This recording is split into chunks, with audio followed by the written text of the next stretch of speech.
Chapter 68. At that moment, Wuming made a feint and pulled away from Frankenstein and Vlad III.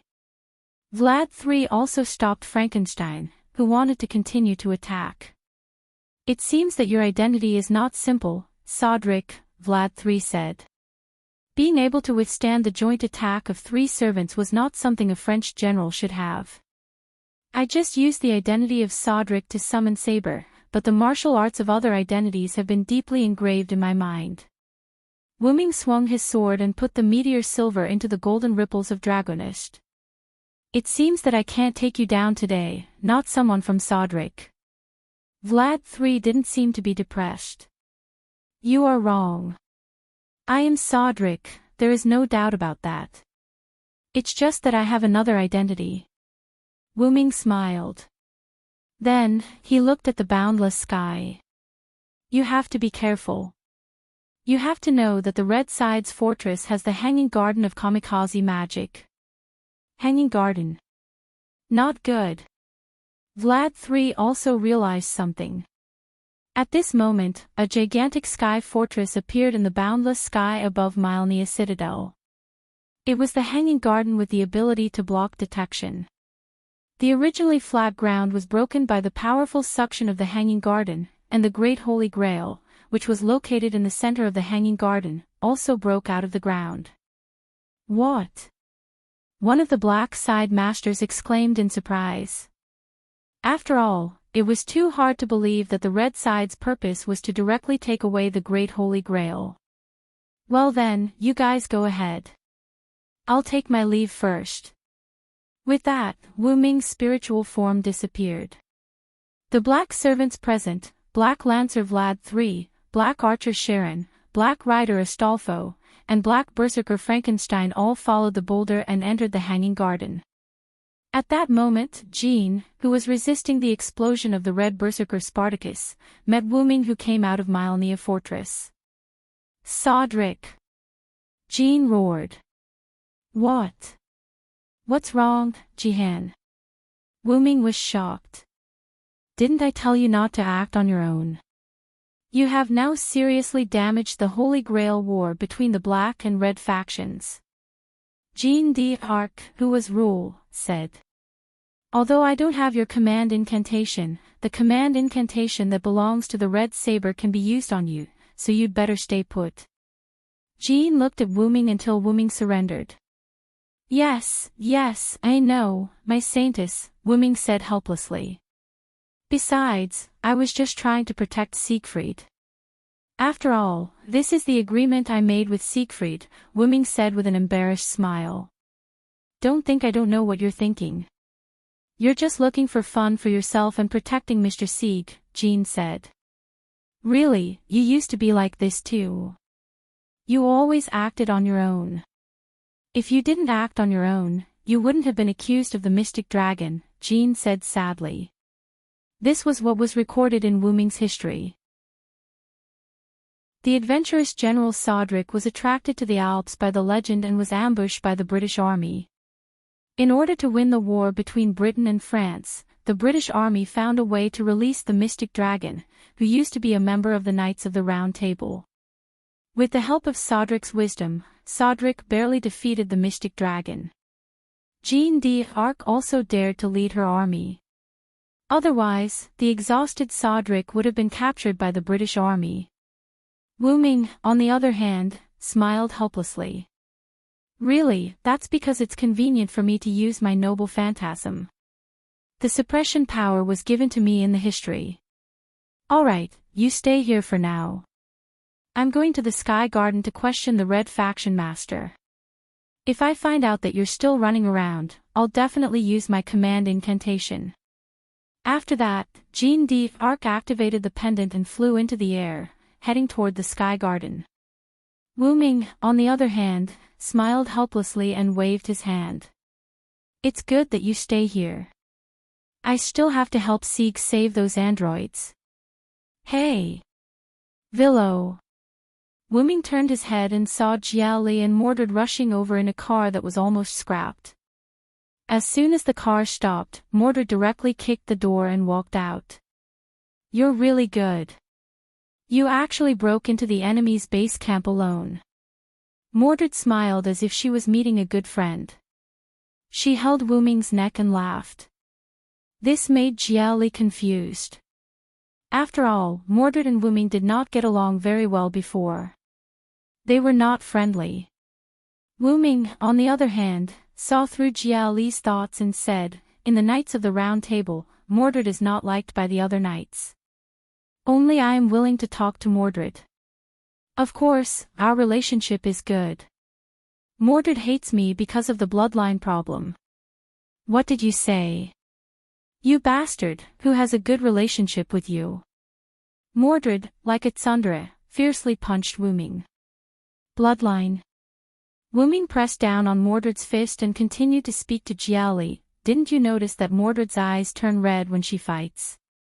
That's because a little of my bloodline is mixed in, causing her eyes to turn red when she fights." Ignoring the noisy Mordred, Jia Li asked, "Speaking of which, didn't you not participate in the war between the two sides? Why did you run to the black side's base camp to make a ruckus?" Wu Ming smiled awkwardly. Then, Wu Ming told Jia Li about his experience after he and Jia Li separated.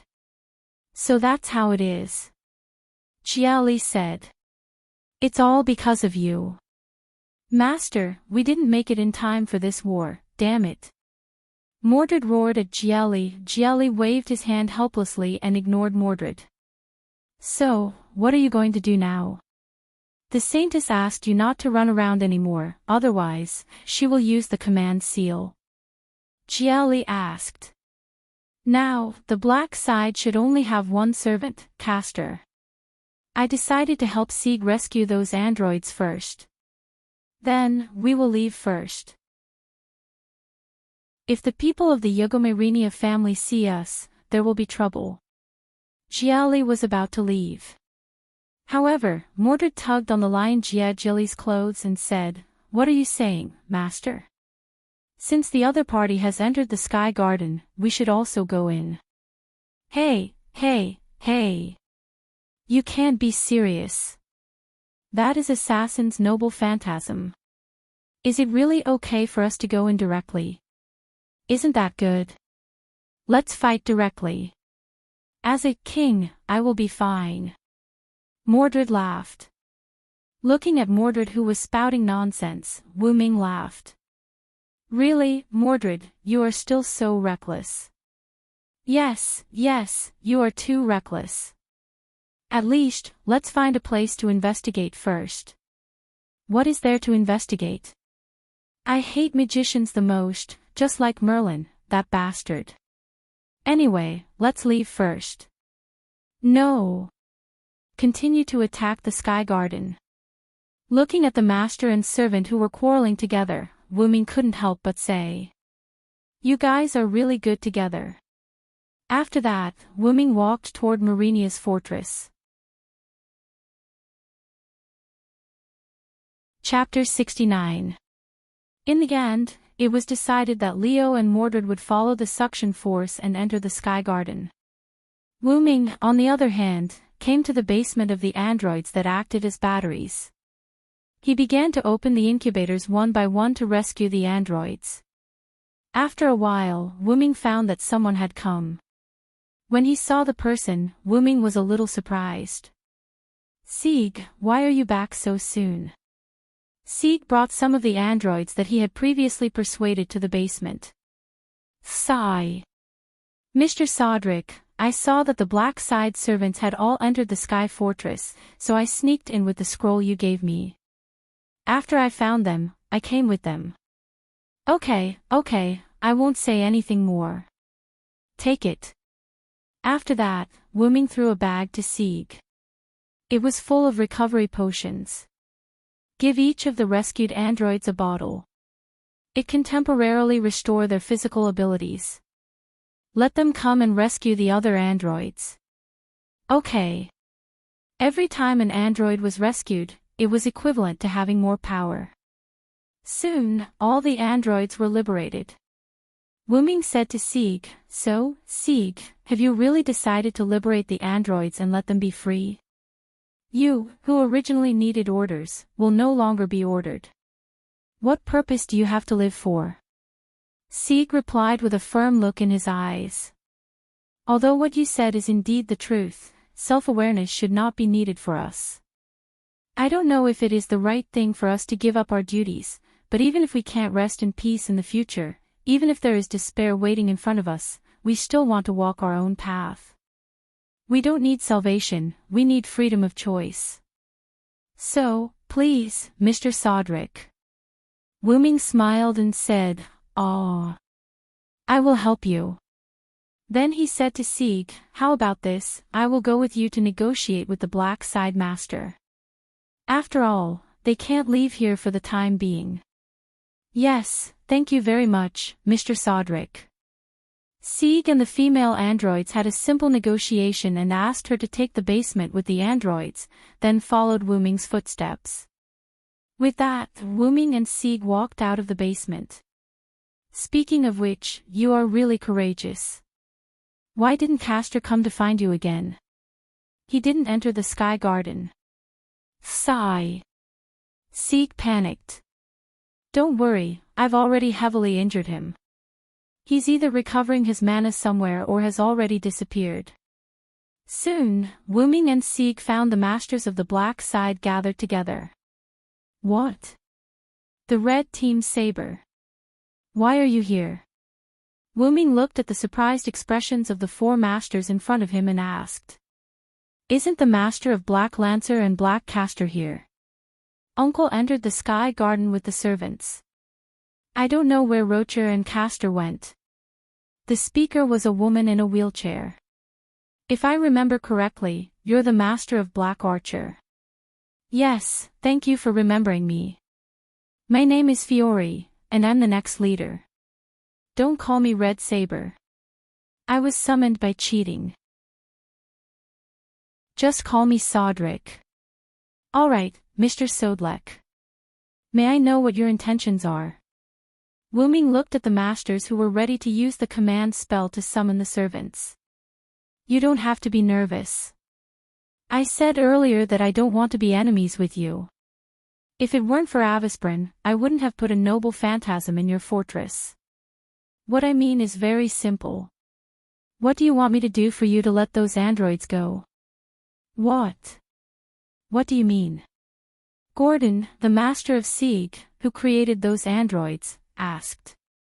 "I want to save those androids, my compatriots," Sieg said. "Are you kidding me?" Astolfo's master, Serenikai, said lightly. It seemed that when she saw Sieg, she went crazy. "Are you kidding me? Who will let those androids go? How can I let you go?" Serenikai said crazily, ignoring Wu Ming's presence. "He's mine. Astolfo is mine, but he was taken away by you scum. How can I let you go?" Serenikai roared at Sieg. "By the command spell, Astolfo, return to my side."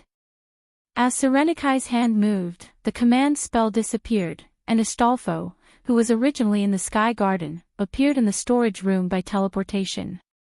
What's going on, Master?" Sigh. Sodrick and Sieg. "Astolfo, I command you to kill that android with 2 command spells." "What?" Astolfo was a little stunned. He had just been summoned, and at this moment, his master ordered him to kill the androids he saved. Looking at Astolfo, who was trembling slightly, Serenikai laughed crazily. "That's right. That's right. I want to watch you kill the people you saved, watch you fall, you can only be mine." "Mine." "Ah-ha-ha-ha-ha." In addition to Wu Ming and Sieg, the 3 people present, Fiol, Collins, and Golder all looked at Serenikai in disbelief.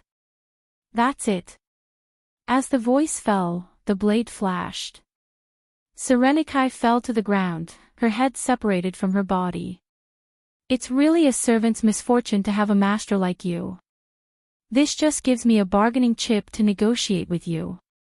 Wu Ming looked at Astolfo, who was kneeling on the ground and was about to disappear because of the death of his master. Wu Ming then looked at Sieg. Sieg, you now form a servant contract with Astolfo. What? Fiol and the other two were a little surprised that an android could form a contract with a servant. Don't you have a command spell? Then hurry up, this is your bargaining chip to help your companions. Then, Wuming looked at Fiol, Collins, and Golder. You don't have any objections, right? In response to this semi-threatening inquiry, the three could only say, no, please go ahead. Hurry up, Sieg, do you want to see Astolfo disappear? Then, he looked at Fiore, Collins, and Gordon. You guys come out with me, leave some space for Sieg and Astolfo. Yes. Yes. The three replied in panic. Wuming closed the door and waited outside with the three. Excuse me. Mr. Sodrick, who are you? In the face of this question, Wuming did not answer directly. I'm a cheating servant who was summoned together with the red saber. My purpose is to meet the ruler, Jean d'Arc. Because I'm a cheating servant, I was asked by the ruler not to interfere with the Holy Grail War. Because I agreed to Siegfried's request before he died, I will protect him. So I didn't interfere with the Holy Grail War. Sieg is the one who interfered, it has nothing to do with me. Wuming finally said like a rascal. And, I think when ruler comes down from the Sky Garden later, she will gather the remaining servants to suppress the real offenders, so we will probably be comrades later. This made the three people not dare to flatter him. As for the problem of me killing that woman, first of all, you guys attacked the people I wanted to protect. It's good that I didn't kill all of you, and I believe that you guys don't want to make a scene like that, wasting 3 command spells because of a personal grudge. In a way, I've helped you. The 3 people expressed that they had never seen such a shameless person. Chapter 70. After a while, the contract between Sieg and Astolfo was completed. Under the push of Wuming, Sieg said that as the master of Black Rider, he was willing to be used by the black side, but the premise was that the androids could no longer be used as mana supply, and the androids could no longer live in the castle. However, Fiore said that she was only the next patriarch, and the current patriarch, Danik, was still in the Sky Garden, so she couldn't promise Sieg, but she could temporarily settle the androids before Danik returned. Sieg agreed after discussing with the androids. And Wuming provided the black side's mana supply. Wuming took out a tool that could provide mana supply and gave it to Fiore, letting her connect the mana supply of each servant. Then, Wuming received a message from Leo. Wuming had told Leo before that if there was any change in the Sky Garden, she should immediately let Mordred pass it to Wuming through Leo. Soon, Wuming summoned the people of the Eugomarinia family, including Sieg and Astolfo. I received a message from my master. Vlad III had been turned into a vampire and was killed by a red master. His master, Danica, had fused with the vampire and died together. Indeed, Archer also informed me that Uncle Danik and Lancer are dead, Fiore said. He is now retreating with Berserker, Ruler, and Red Saber. It is estimated that they will reach Myrenia soon. As soon as she finished, the androids ran over to report that the black side had returned. In the conference room provided by Fiore, Joan of Arc, Wuming, Sieg, Astolfo, Fiore, Sharon, Cowles, and Gold gathered here, even Leo and Mordred were there. Except for Frankenstein, who belonged to Berserker, who did not participate, only Castor Avisbrin and his Master Rock were missing. Joan of Arc began her analysis of Shiro Amakusa and the stakes of his wish. After knowing that the consequences would be severe, Eugomarinia's side already had the intention of joining forces to stop Shiro Amakusa. After a series of non-critical analysis, Joan of Arc requested for everyone to work together. After all, this Holy Grail War was already in complete chaos.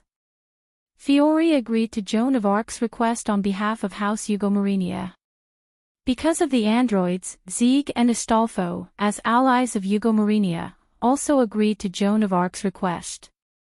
Their request to give the androids freedom was also approved by Fiore, who was now the acting patriarch. As for Wu Ming, he was originally a violator, so naturally, he had no right to speak. In addition, Wu Ming had a relationship with Joan of Arc, so he also agreed to Joan of Arc's request. After knowing Joan of Arc's skill, divine judgment, Liu Jie and Mordred also agreed to Joan of Arc's request with a command seal. Although they would choose to cooperate even if there was no command seal, after all, if the analysis was true, then they must defeat the red side. Originally, Mordred wanted 2 command seals, but Joan of Arc refused because each servant only had 2 command seals, and Wu Ming did not have a command seal, so he could only use Mordred's command seal. However, Joan of Arc never thought of using command seal to command Wu Ming. It was just an excuse to refuse Mordred's request. It could be seen that the village girl was quite smart. At this point, the Holy Grail War has been completely destroyed. Now the black side's purpose was to defeat the red side servants and masters and maintain the Holy Grail War. After the meeting was dismissed, everyone went to rest, but Wu Ming was chatting with Joan of Arc. In fact, Joan of Arc was telling Wu Ming about what happened in the Sky Garden. "So that's how it is, Dracula," Wu Ming said thoughtfully. "Yes, but what surprised me most was the master of all the red side servants, Shiro Amakusa." Joan of Arc was wearing a student's uniform, sitting on a chair. "The Sage of the Far East. I didn't expect him to get a body and live for 60 years. His mental power is strong enough. After all, planning for 60 years for a goal was not something an ordinary person could do. Only a hero who becomes a heroic spirit can do that," Wu Ming said slowly. Now that he thought about it, he was almost 60 years old. He couldn't remember, after all, age was meaningless for a race like the Dragon of Origin that was almost immortal. There must be something wrong with that man's wish. "I think so. This must be the purpose of my summoning," Joan of Arc said. "I see. I will do my best to help you.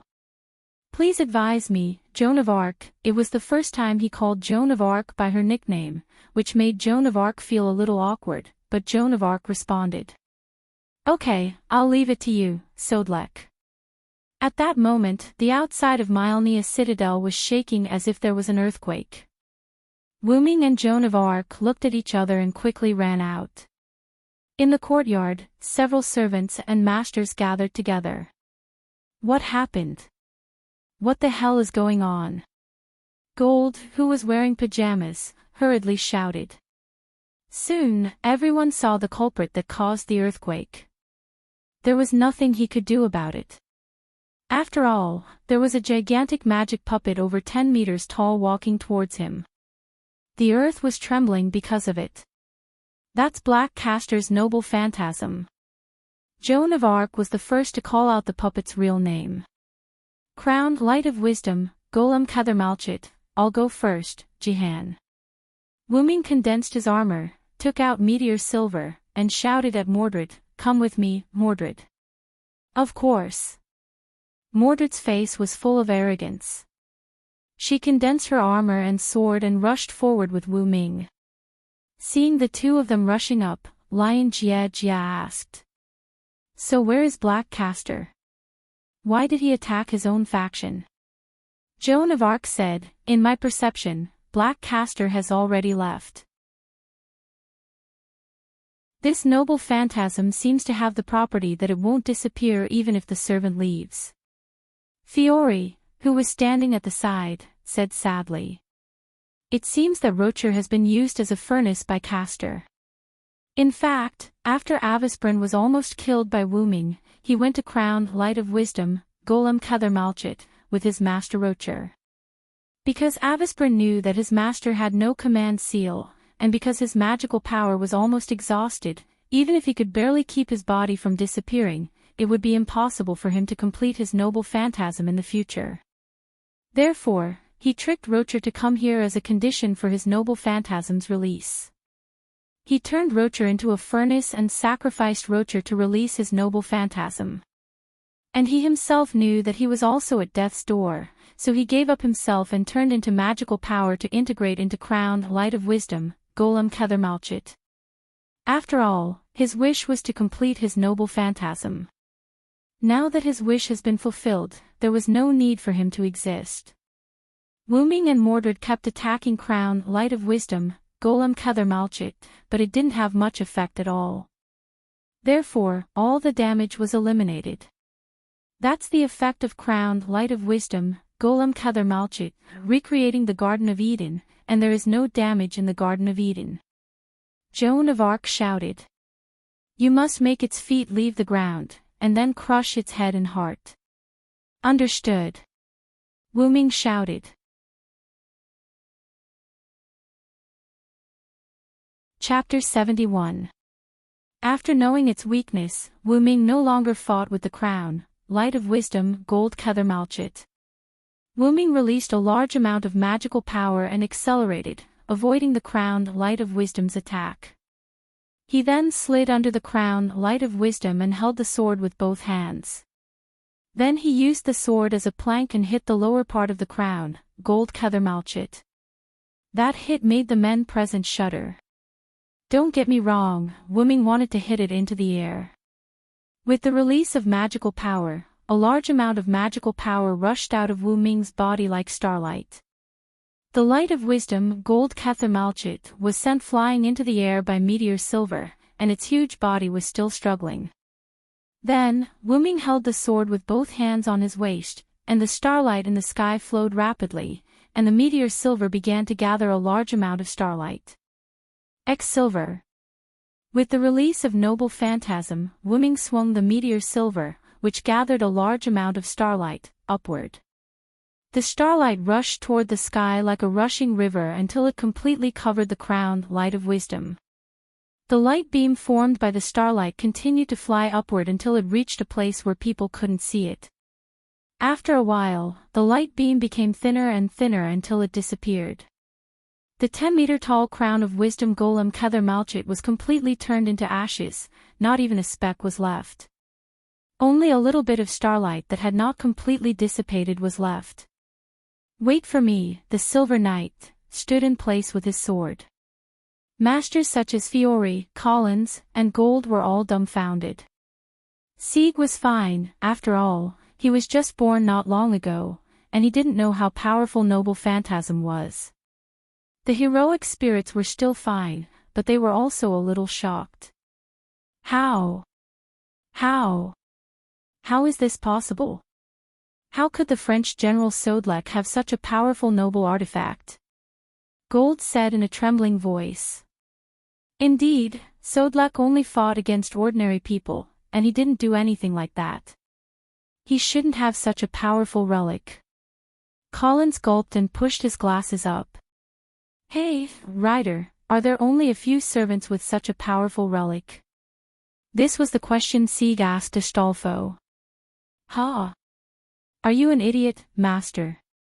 Such a powerful relic is already considered a first-class servant, Astolfo said.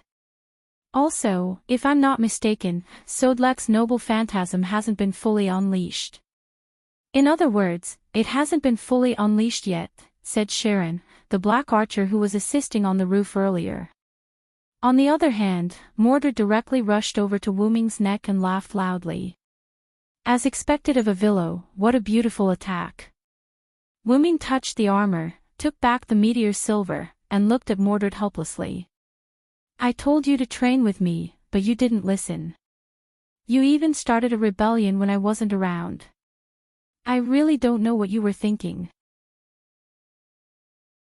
You bastard, shut up.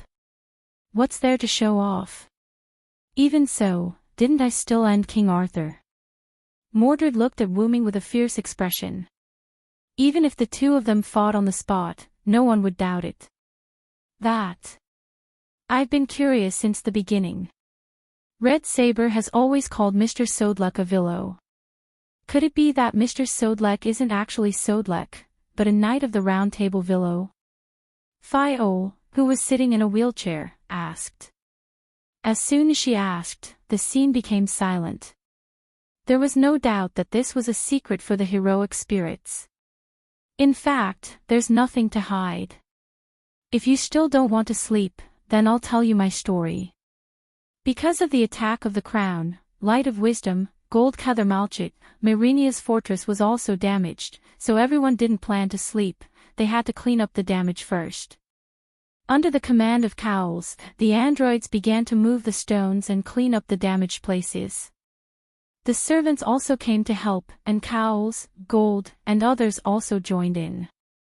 Only Fiol, who had difficulty moving, sat in a wheelchair and listened to Wooming's story.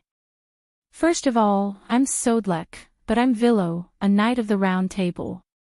Wooming raised a larger stone, and the servants were responsible for cleaning up the stones that the androids couldn't clean up. Several people were surprised when they heard that. Is the story of Sodlek fighting the mystic dragon in the Alps true? Fiol asked. What she meant was the rumor that Sodlek let Vilo, a knight of the Round Table's incarnation, take over his body was true. No, it's half true. I did fight the mystic dragon, but that was when I was Sodlek. Wooming crushed the boulder.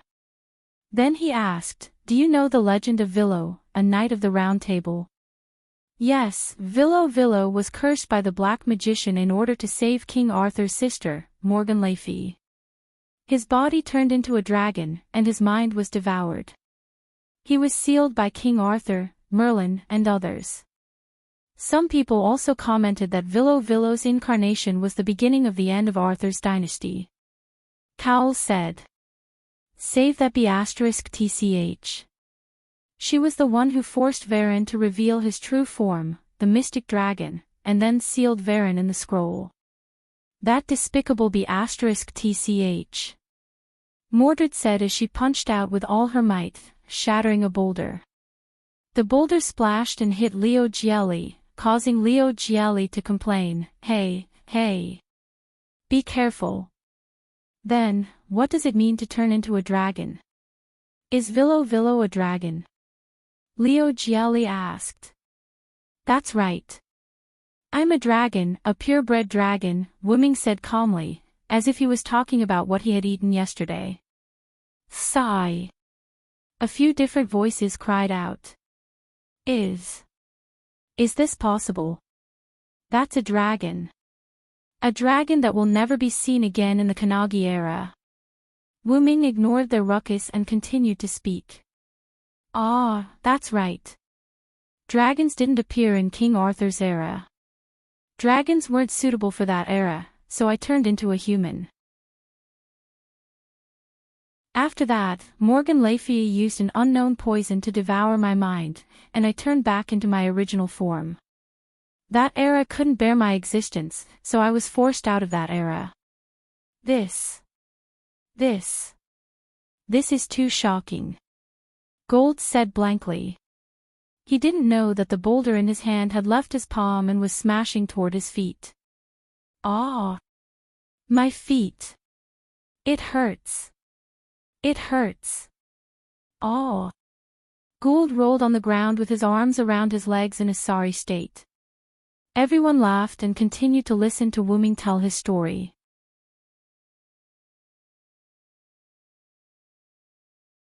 Chapter 72. Wooming continued. After I was expelled from that era, I experienced a lot of things that this world doesn't know and doesn't record. Finally, I came to the origin. At this point, everyone stopped what they were doing. Even Golder, who was holding his feet and crying in pain, stopped talking and looked at Wooming quietly. To be honest, what's so good about the origin? It's all chaos. For humans, there's no benefit in it other than being assimilated by the origin, Wooming said contemptuously. The magicians present all knew that Wooming was mocking those magicians whose ultimate goal in life was to trace the origin. However, Patriarch Darnik of the Eugomarinia family also seemed to want to trace the origin, so they, who carried the name of the Eugomarinia family, belonged to this kind of people. Fiol, Collins, and Golder were all silent. Were they disappointed because the origin that the magicians had been searching for was easily found by the other party, or were they sad because they were mocked by the other party? Wuming didn't know the reason for their silence, but Wuming knew that the 3 Eugomarinia magicians present were not evil people. From Wuming's point of view, the 3 Eugomarinia magicians present were not evil people. From Wuming's point of view, Fiol and Collins were not suitable to be magicians. This was not referring to their aptitude, but their personality, especially Fiol, who was like a little sister next door. Collins was fine. He could make up his mind to kill people, but he would not violate the morals in his heart. There was also Golder, the middle-aged fatty. He was proud, arrogant, and narrow-minded. Moreover, Golder had always disliked the androids, but Wuming could see that he had a deep impact on the androids that Ziegfeld had saved. Now, although he still spoke ill of the androids, he was much better than before in terms of details and attitude. In short, he treated the androids as humans. Then, I lived in the origin. What? I know this may be unbelievable to you, but I really lived in the origin. My body is somewhat special. It can absorb the power of the origin to accelerate its growth. Then, Wuming looked at Jean. Then, with the help of the suppression, I subconsciously reincarnated into a village in France. My physical body was still sleeping in my roots. After that, it's the story of Sodric. In order to be able to use the noble artifact that I had when I was a Villo, the suppressive force added the story of how I met the demonic dragon that the Villo transformed into. I see. That explains why you can use Villo the Knight's noble artifact so freely, Fiore said. After Wuming finished speaking, the place was pretty much cleaned up.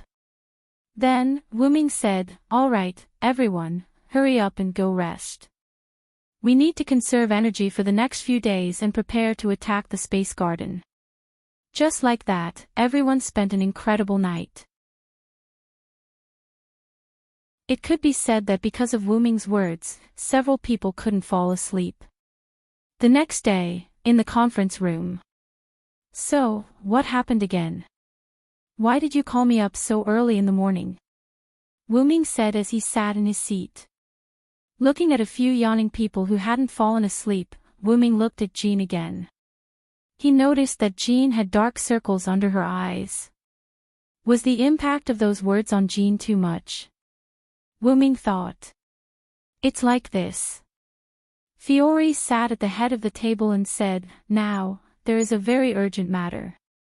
After that, she took out a newspaper and placed it in front of everyone.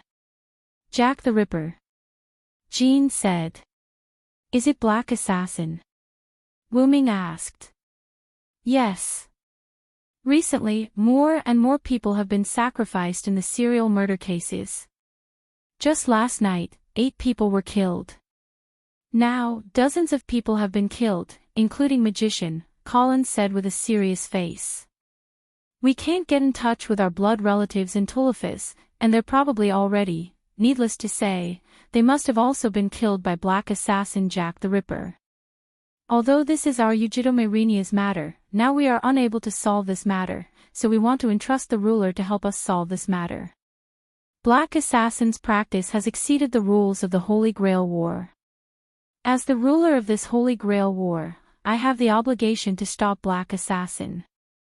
Please rest assured that I will help you." Jean looked at Fiore seriously. Fiore couldn't help but breathe a sigh of relief and said, "Great, I thought this would conflict with your identity as the ruler." "How can that be? Even if I'm not the ruler, I will still help you.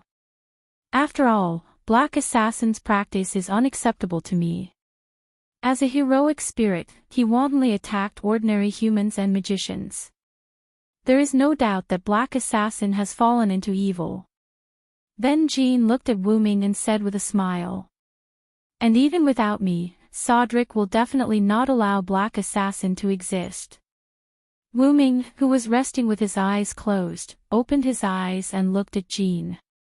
"Of course, now I'm not only the French General Sodric, but also a Knight of the Round Table Villo.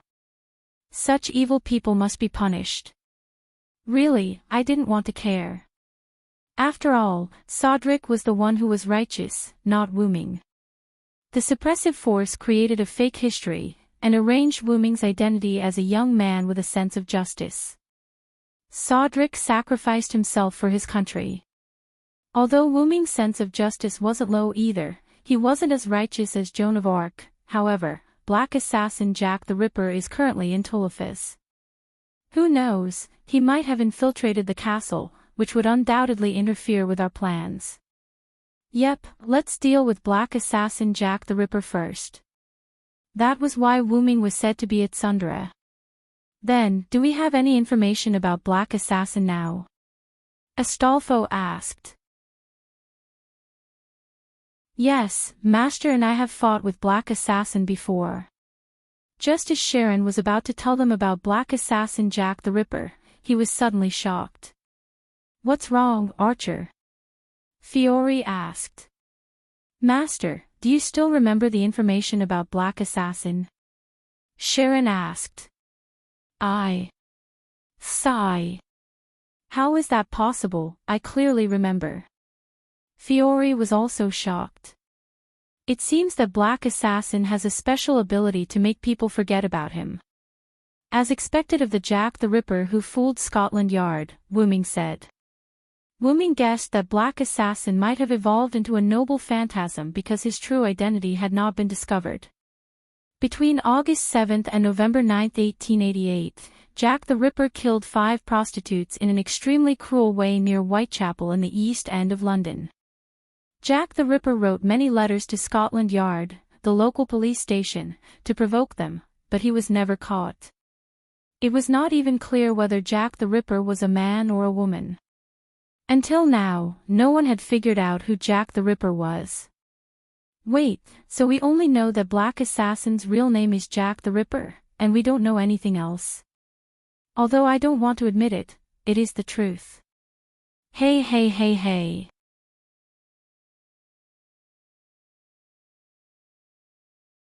Chapter 73.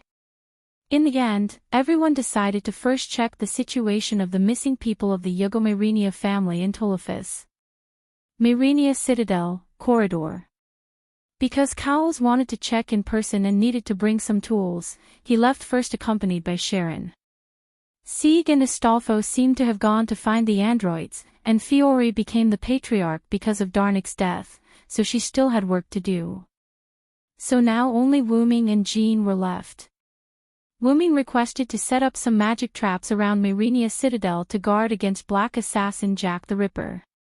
At this moment, the two were on their way out of Myrenia Citadel.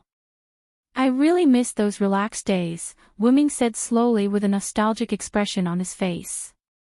Joan of Arc was also deeply moved. To be honest, you've never been like a child since you were young. No matter what you do it well.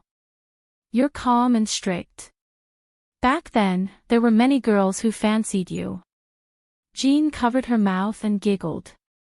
Wuming looked at Jean with a relaxed expression.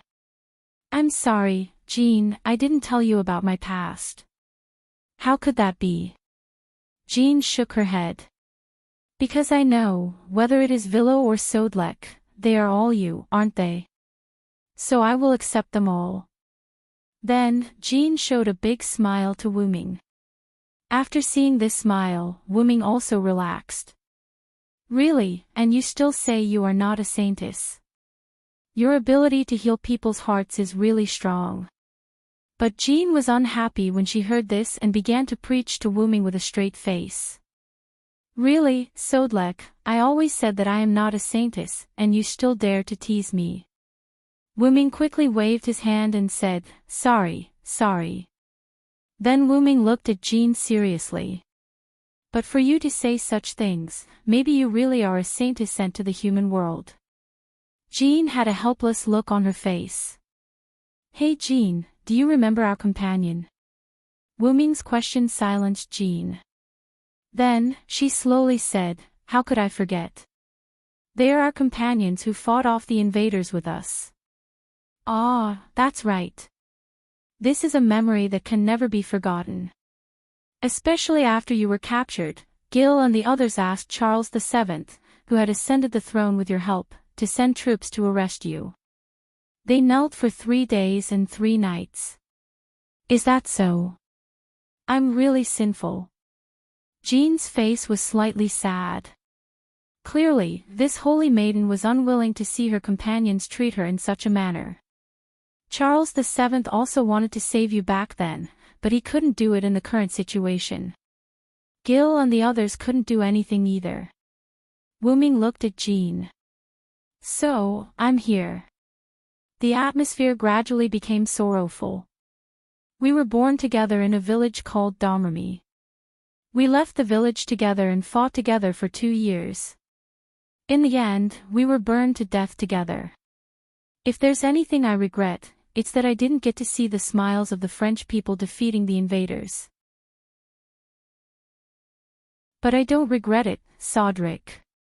Jean looked at Wuming. I have sinned deeply, and I have always felt lucky to be able to return to the arms of the Lord in the end. Then Jean looked ahead and continued to speak. But I think it is a happy thing to die with you, although I don't want you to be burned to death. Then, after seeing the gate of Myrenia, Jean quickened her pace and walked out of the castle. Wuming gradually stopped and looked at the back of the Holy Maiden. As expected of someone who looks just like Liao. With that, he strode forward again. Well, I'm just not satisfied with the lack of a Hogue. If Jean heard this, she would probably roll her eyes again. She might also ask who Liao was. Outside Myrenia City, Wuming took out a large number of scrolls from the golden ripple, and they piled up in front of Wuming's chest. Then Wuming said to Jean, these are the magic scrolls I accidentally obtained when I left Britain to travel. Jean, you and I will take half of these scrolls, and insert them around Myrenia City in a circle. Well, but it's surprising that my true name decipher didn't activate. I think these scrolls have a Nordic style, but they don't look like it. Jean said while holding a long roll of scrolls. Well, maybe it's because this is not the magic of this world. After all, this is what I got in another world. Wuming said. Hey! Another world. Then you have to deal with these magic of another world properly. If you are accidentally discovered by the people of this world, those magicians will definitely go crazy again. Jean said with a smile. Yes, these scrolls will disappear after they are activated, and the magic will automatically dissipate when the time limit is reached. Don't worry. Wuming explained. Then let's get started. After that, Wuming and Jean began to arrange the scrolls. To ensure the powerful effect of the magic, Wuming told Jean to arrange the scrolls in a certain pattern with a specific technique. Although Jean was a ruler, she was still a village girl, so it was a bit difficult for her to solve some profound problems. Wuming could only smile helplessly and let Jean help him arrange the scrolls. Soon, the two completed the arrangement of the scrolls. Wuming smiled and said to Jean, Jean, I remember you relied on a high school student, so do you know how to do math questions? I don't understand. Ha ha ha. Jean laughed, but the laughter was weak and awkward. Wuming shook his head. It's better for you to be a village girl. Leave the saintess to others. Wuming knocked Jean's head. Then, Wuming didn't care about Jean, who was holding her head and acting cute, but began to activate the scrolls. It is said that the magic spells in Yggdrasil are some similar to English words. As long as you reply in English, you can basically recite the spell. As a spell similar to English words blurted out from Wuming's mouth, the scrolls inserted into the ground began to be burned by blue flames and instantly turned to ashes. Jean couldn't help but look around. As the scrolls disappeared one by one, the surrounding atmosphere and air seemed to be buried by something and became extremely sticky. The amount of magic in the atmosphere gradually increased, and when it reached the density of the atmosphere that modern people couldn't stand, Wuming stopped. Then Wuming opened another golden scroll and dripped a drop of his blood on it. The scroll seemed to be activated, and it was instantly burned to ashes by blue flames. At this time, the amount of magic in the air returned to normal. Really, because of the influence of my class, I can't use high-level magic at all. The scroll just now was forcibly released with my own blood. Wuming said somewhat unhappily. Those scrolls were some magic scrolls between level 40 and 60, which dealt with Wuming's skills. Magic C studied magic a little, but didn't pay much attention to magic. Because of Magic Dragon, the level was slightly increased. If it weren't for Magic Dragon, Wuming could only use level 20 to 40 magic. According to Wuming's inference, Yggdrasil's magic and the corresponding level of the moon world corresponded like this. Level 0 to 20 was E, level 20 to 40 was D, level 40 to 60 was C, level 60 to 80 was B, level 80 to 100 was A, and super magic was EX. The golden scroll just now was a level 80 item. Okay, now it's almost done. At this time, the rest of the people were almost ready.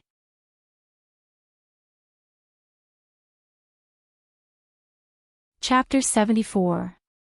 After everyone was ready, Wuming, Joan of Arc, Sharon, and Collins went to Tuliphas's missing relatives to investigate. Fiore, Sieg, and Astolfo stayed in Myrenia Citadel. Because the missing people were distributed in different places, it took a long time to investigate the last missing person. In the basement of a room.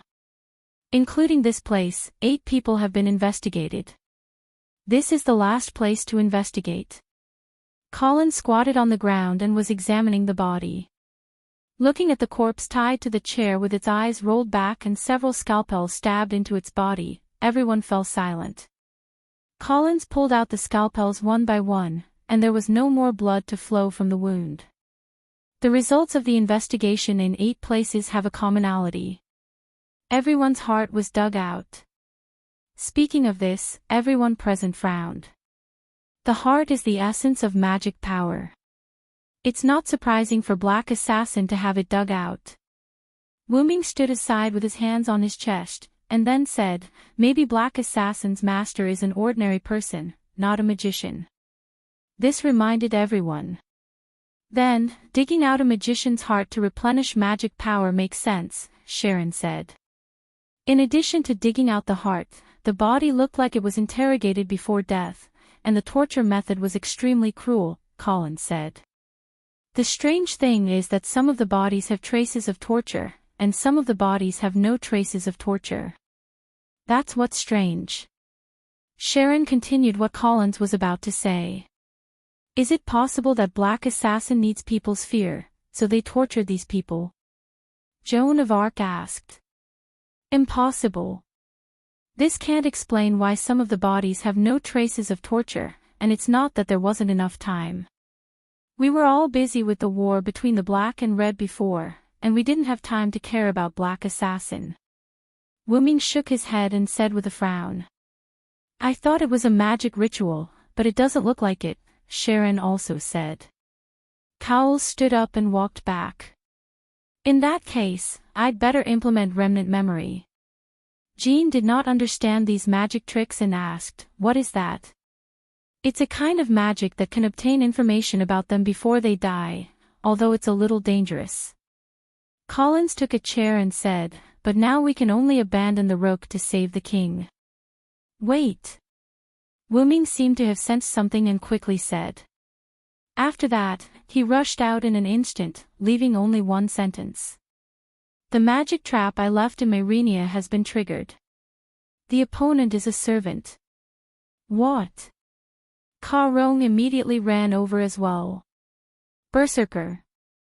Cowles shouted to Sharon. Ah, ah, ah! Cried Frankenstein, and ran out. The people being interrogated are all people who have the password to open the mechanism in Myrenia Citadel. So that's how it is. Black Assassin wants to attack Myrenia Citadel, Collins analyzed. After listening, Jean hurriedly ran out. Only Cowles followed him out unhurriedly. After all, no matter how fast he was, he could not reach the speed of a servant. Not to mention, he needed to calm down. Cowles picked up his phone at this time and wanted to call his sister, but at this time, the phone showed that there was no signal. "Sister, please don't let anything happen to you." Cowles could only pray like this. At this moment, Hugo Marinia family, Marinia Citadel. Around the edge of the citadel, magic formed a protective barrier, protecting the entire citadel in a hemispherical shape. The outside of the protective barrier was filled with thick fog, including the roof. The cyborgs who were originally left outside Marinia Citadel also withdrew. In the hall at the entrance, Gold, Sieg, and Astolfo were checking these cyborgs. Some of the cyborgs were outside the protective barrier and inhaled slight fog acid. Fortunately, they were treated in time, and there were no casualties for the time being. Gold asked at this time. "Where is Fiore now? Is there a guard around her?" A cyborgs on the side replied. "The Patriarch is now in the former Patriarch's study. There is no guard around her at the moment." As soon as he heard that, Sieg immediately turned around. "Hurry, Ryder, the enemy may be a servant." Oh. Understood. After saying that, the two quickly ran toward the study. Gold was left behind with a confused look. At this moment, the protective barrier outside seemed to have reached its limit and broke with a bang. The thick fog spread to Marinia Citadel at a speed visible to the naked eye. Damn it! Gold quickly took out a golden sandalwood-like box, put it at the door, opened the lid, and a purple smoke came out. This purple smoke seemed to have the effect of blocking the thick fog, and the thick fog did not come in through the gap of the main door. However, other places in Marinia Citadel were invaded by the thick fog. Slowly, the entire corridor where Fiore was located was filled with thick fog. Fiore, who was still busy working in the study, also found something wrong at this moment. She quickly opened the door and looked at the corridor. Looking at the corridor covered with thick fog, Fiore took out a magic handkerchief, covered her nose and mouth with one hand, and pushed the wheelchair with the other hand, walking toward the room where her magic dress was stored. After all, Fiore's legs were paralyzed because of the deterioration of the magic circuit. She said that she had obtained extraordinary magic skills, but she could not move freely. Usually, she relied on the magic dress she developed to move. Link Enhanced Magic Dress was the name of Fiore's self-designed magic dress. It was a prop specially designed to replace the immobile feet. However, even a third-rate magician would become a first-rate magician if he were to put on this set of clothes. The shape was similar to a backpack, and there were 4 artificial hands on the back. It was forged with a special alloy that was easier to circulate magic. Each artificial hand had an animal spirit attached to it, and it could move according to Fiore's will. It could also move automatically according to the situation to protect Fiore as the owner. When Fiore finally walked to the door of the room where the magic dress was stored, Fiore caught a glimpse of a strange little girl standing behind her with a knife. But there was no doubt that this cute little girl with white hair was the serial killer, Black Assassin Jack the Ripper. Maybe Fiore was a little panicked. After opening the door, her body tilted and the wheelchair fell to the ground. Fiore hurriedly climbed in and then closed the door with a spell. Just as Fiore heaved a sigh of relief, the door was opened again. "I'm so sorry, sister. I know the spell of this door." The innocent child's gentle words made Fiore's whole body cold, and her pupils shrank. There was no doubt that this was the voice of hell.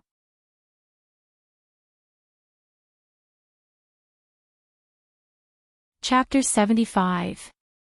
Fiore hurriedly reached for the box on the table, but how could Jack let her get it? Jack jumped lightly and stood on the table. He stepped on the box and picked it up. This must be something very important to Big Sister. "I can't let you get it." It was still that sweet voice, but Fiore still couldn't hear the sweetness. "Is that so?" Then I'll use this first. Fiole suddenly raised her hand, which had been equipped with a magic suit at some point in time. She pointed at the two mechanical arms that were connected to the back of a chair by the wall. Following Fiole's command, the mechanical arms shot out magic bullets. Jack jumped back and used the box in his hand to block the attack. Then, Fiore made a prompt decision. She equipped the mechanical arms and jumped out of the window. Pang! The window was broken. Fiore relied on the mechanical arms and barely reached the ground. Just as she stabilized her body, she saw a sword attack. Caw! One of the mechanical arms was broken. It was cut off by Black Assassin Jack the Ripper, who had caught up with Fiore with agility. Big sister, because of the magic trap outside, I wasted a lot of time. Assassin took the dagger that was still dripping blood and walked in front of Fiore, who was paralyzed on the ground. Be obedient and let me kill you, big sister. At this moment, a meteor-like light arrow shot toward Jack. Jack nimbly jumped back and dodged the light arrow. The light arrow pierced the place where Jack was originally standing and buried deep into the ground. The light scattered and the light arrow revealed its original shape. It was a shining knight's sword that shone like a fashion trend. Oh, a weapon I've never seen before. Is it a servant? Jack said to himself. At the same time, he looked in the direction of the light arrow in the fog. Wu Ming, who was dressed casually, walked over unhurriedly. His hand reached into the golden ripples and took out a bottle of recovery potion. He handed it to Fiore, who was still in the fog. This is a recovery potion. Drink it first. Oh. Okay, thank you. Fiore was a little confused, but she still followed Wu Ming's instructions and drank the red potion. Wu Ming then pulled out the meteor silver that he had bought from the ground. Black Assassin Jack the Ripper. Am I right? Wu Ming looked at the young Jack. That's right, I'm Jack. So, big brother, do you want to be killed by me? Jack asked innocently. I'm sorry, but I'm here to crusade against you. After saying that, Wu Ming pressed the tip of the meteor silver sword to the ground and instantly released all of his magic power. The release of mana led to the movement of the air. At this moment, the mana produced by Wu Ming's body instantly blew away the thick fog that covered the surroundings. What? Jack cried out in surprise. Although the fog was also a type of fog, it was formed by Jack's noble phantasm. He did not expect it to be blown away so easily. Then, Wu Ming instantly put on his armor and rushed forward. Because of Wu Ming's B+ dexterity attribute, his dexterity was comparable to that of a rank A. Even Jack almost could not react to this attack. Bang! The ground was shattered by Wu Ming's knight's sword. Jack narrowly avoided this attack, but before she could stand firm, Wu Ming rushed up with his sword again. Realizing that she could not avoid it, Jack tried to use the dagger in her hand to block the knight's sword that pierced through the air. However, it was useless. Jack's weapon could not defend against Wu Ming's A+ strength. The huge impact sent Jack flying. A wound from her left shoulder to her right abdomen appeared on Jack's body, and blood flowed freely. It hurts, Mom, it hurts, Jack said weakly as she lay on the ground. That's enough, Black Assassin. Wu Ming held the meteor silver and looked at Black Assassin, who was lying on the ground and unable to get up again. However, Jack's figure became illusory. Wu Ming sensed that something was wrong and rushed up. Wu Ming fiercely stabbed his sword into Jack, who was paralyzed on the ground. The meteor silver stabbed into the ground, and Jack, who was originally here, was gone. Command curse. Wu Ming pulled out his sword and said calmly. Then, Wu Ming looked around. The fog that was still gathering after being blown away disappeared at a speed visible to the naked eye. Master. Sharon, who was dressed in ancient Greek clothing, jumped down from the roof. Master. Are you okay? Sharon crouched down and wanted to help Fiore, who was lying on the ground. I'm fine, Archer. It's all thanks to Mr. Sodrick this time. Fiore stood up with Karen's help and thanked Wuming. Thank you very much, Mr. Sodrick. Thank you, Mr. Sodrick. I will repay your kindness to my master. Sharon also thanked Wuming. All right, don't thank me yet. Take Fiore back to rest. I'll go see how the others are doing in the fortress. Then, Sharon brought Fiore back to the room. Wuming saw Sieg and Astolfo, who hurried downstairs. Mr. Sodrick, how are you? Are you okay? Sieg asked worriedly. The fog has dissipated.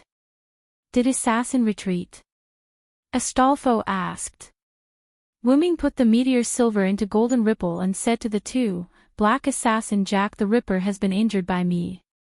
When I dealt the fatal blow, his master used a command curse to summon him back. After saying that, Sieg and Astolfo let out a sigh of relief. After all, they knew that the other party was not a powerful servant. By the way, are some of the androids poisoned? Wuming asked. Yes, because some of them accidentally inhaled some of the fog outside the protective shield you set up. But there are no deaths for now. Astolfo said. Then, I'll give you these. After saying that, Wuming opened the Golden Ripple again and took out a large amount of red potions from it. I've given it to you before, and you've used it before. You should know how to use it. Give it to the androids. Sieg and Astolfo held more than 10 bottles of red potions and looked at Wuming, not knowing what to do. That. Mr. Sodrick, you haven't used all the potions you gave us before. You don't have to give them to us anymore. Sieg asked carefully. Yeah, I would have forgotten if you didn't mention it. Astolfo agreed. Wuming just smiled faintly. Save the extra for later. If one day I'm not here, you won't be able to find me even if you want to. With that, he strode towards Jean, who had just rushed over.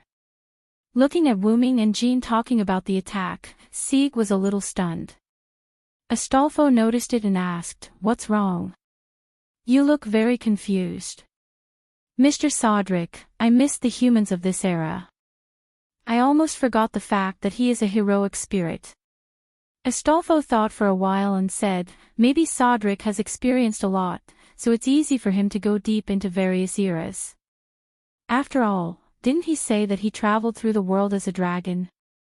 He must have experienced several different eras. Is that so? Sieg said faintly. Okay, let's go and give these potions to the androids first. Let's go. Wait for me, Ryder.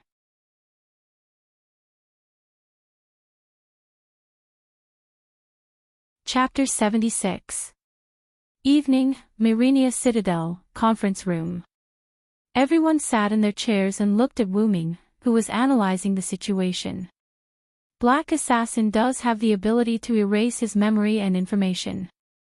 This has been confirmed. Wuming crossed his arms and looked at everyone. But I can feel that Black Assassin has been injured by me. That's what my sword said. And if the other master is an ordinary person, then Black Assassin will definitely attack again because he needs to replenish his magic and recover his body.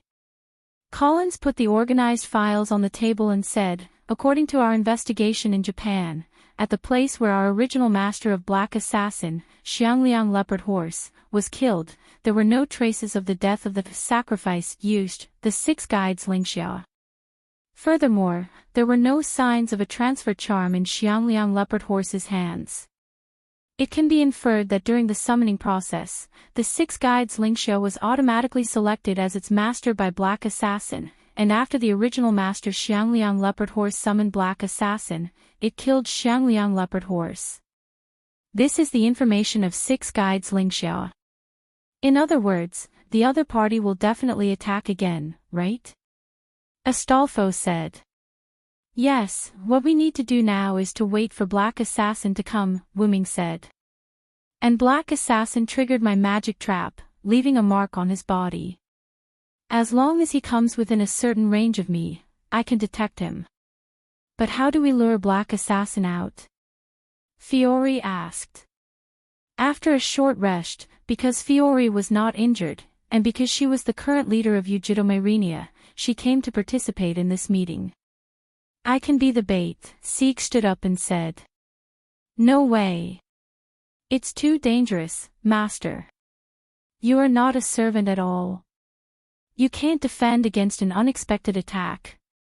As Sieg's servant, Astolfo immediately retorted. That's right, Sieg. Although you want to help everyone, you are too weak as a human. Because of Zegify's heart, Sieg's body was no different from an ordinary person. His magic circuit was also of high quality. His physical fitness was even better than ordinary people. However, Sieg was still a human being. He couldn't defend himself from the attacks of the servants in the dark. Even the weakest assassin couldn't do that. It wasn't that Sieg was weak, nor was it discriminating against servants, but Sieg's servant was too powerful. Don't worry, Siegel-kun. Because I'm a servant, I can suppress the presence of a servant. Jean said. And I will be by Jean's side. I have this item that can shield my aura. Nothing will happen. Please rest assured. Wu Ming echoed. Yes, I understand, Sieg said with disappointment. Wu Ming took a deep look at Sieg and then ignored him. Astolfo is responsible for observing from the sky, Sharon is responsible for sniping from Mylenia's fortress, and Sodlek and Jean will be the bait. Colin said. So, it's decided. In order to prevent Black Assassin from attacking ordinary people at night, let's act tonight.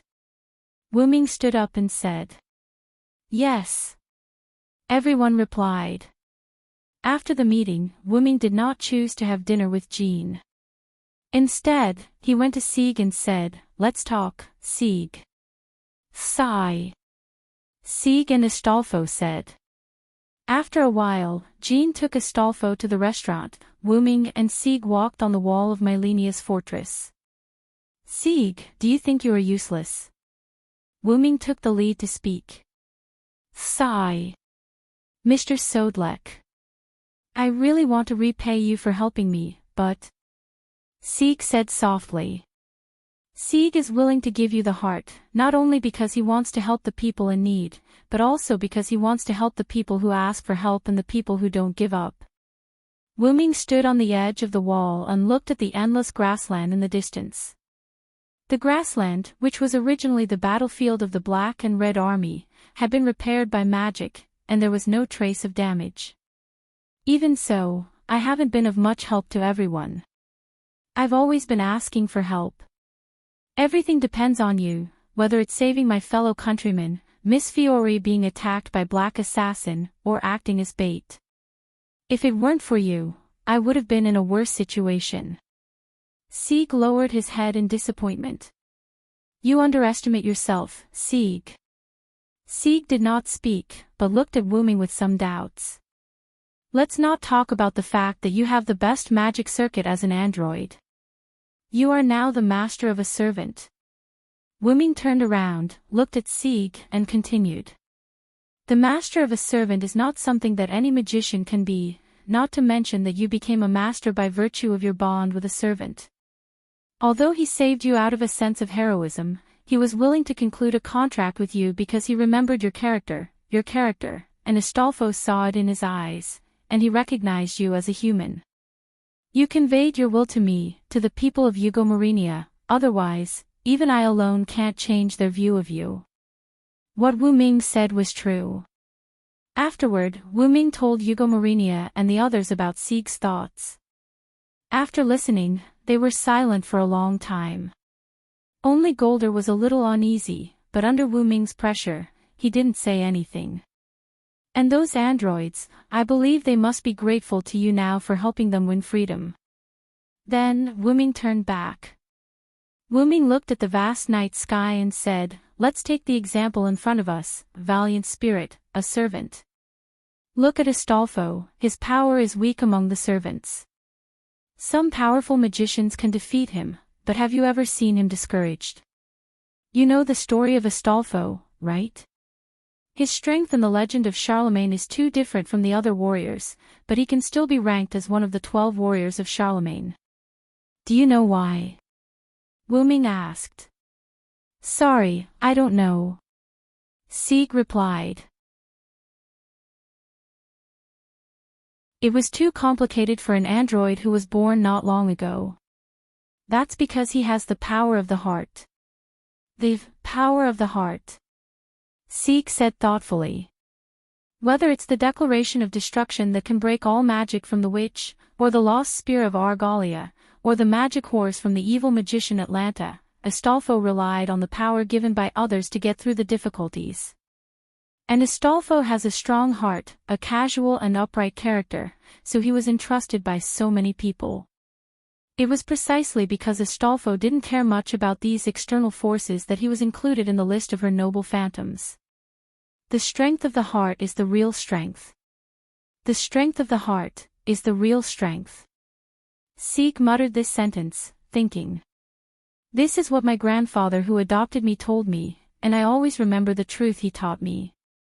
Then, as if he had thought of something, Wuming said, "Right, by the way, protecting you wasn't just because of Ziegfeld's request, but also because I have a whole new level of respect for you.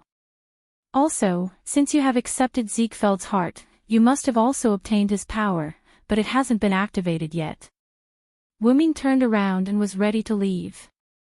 After all, if he didn't leave, his stomach wouldn't be able to stand it. "Think about it, don't worry about us tonight, believe in the power of the heart."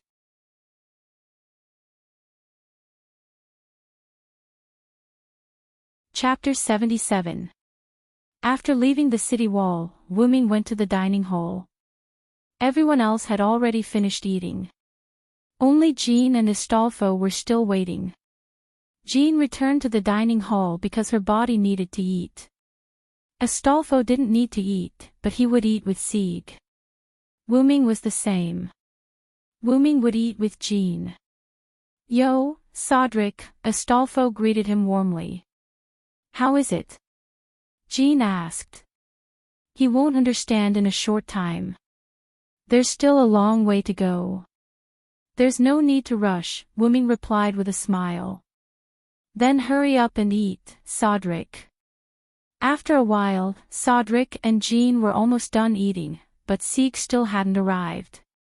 "Why isn't Sieg here yet? Did you make him stupid, Sodric?" Astolfo said while lying on the table in boredom. Coincidentally, Sieg pushed the door open and entered just as Astolfo finished speaking. "Sigh, Mr. Sodric." Sieg was a little embarrassed because he had just been lectured by Wuming. He was like a student who had just met his teacher. "Hurry up. Sieg, hurry up and eat. We still have to move later," Astolfo said. Oh. Okay. Soon, everyone was ready. Fiol and Cowles were overseeing Myrenia Citadel. Frankenstein followed Cowles and Fiol and was responsible for protecting them. Wuming and Jean were the main force and bait. Astolfo was scouting from the sky. Sieg had to deal with special situations with Astolfo, so he rode the eagle with Astolfo. In the end, Sharon would use all-seeing eyes to snipe. As for Leo Gielli and Mordred, they were on different sides. Even with Wuming, Leo Gielli still insisted on moving separately. After discussing how to deal with Shiro Amakusa, the two of them found a graveyard near Tulifas and left Myrenia Citadel. "Let's go, Jean." "Okay." Wuming took out a bottle of potion and drank it.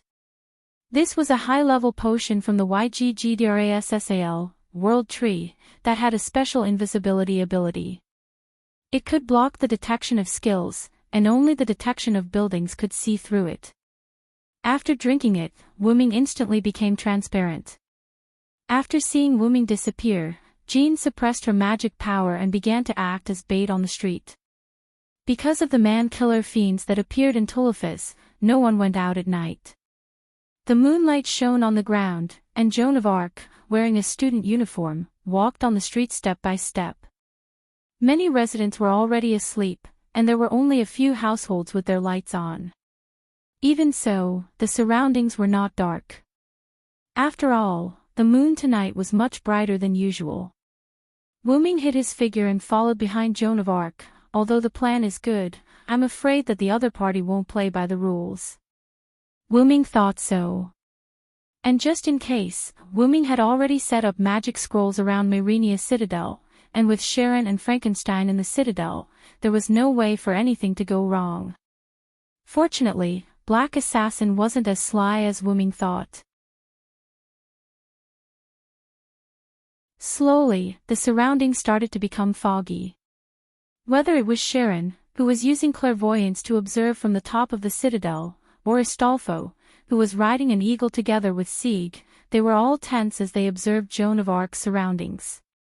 At the corner in front of them, a black shadow flashed by, and Joan of Arc saw it. It was as if the shadow was luring Joan of Arc. Seems like the other party isn't a simple person, he knows how to lure the enemy.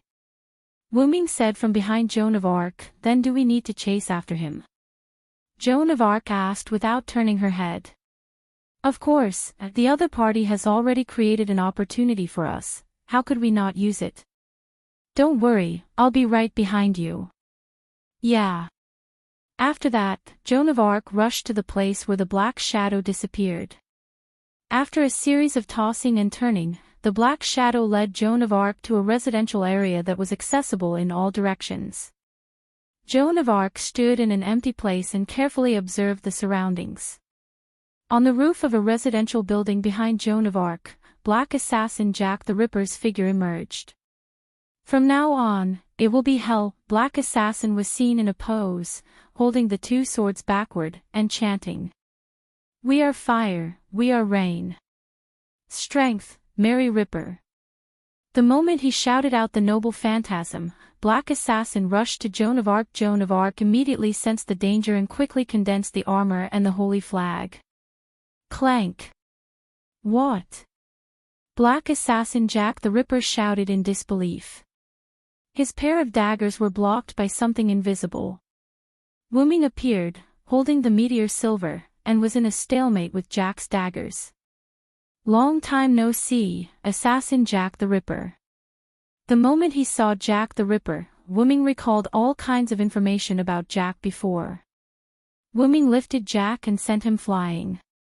Jack flipped in the air and stabilized his body when he landed. Why? How can you be okay?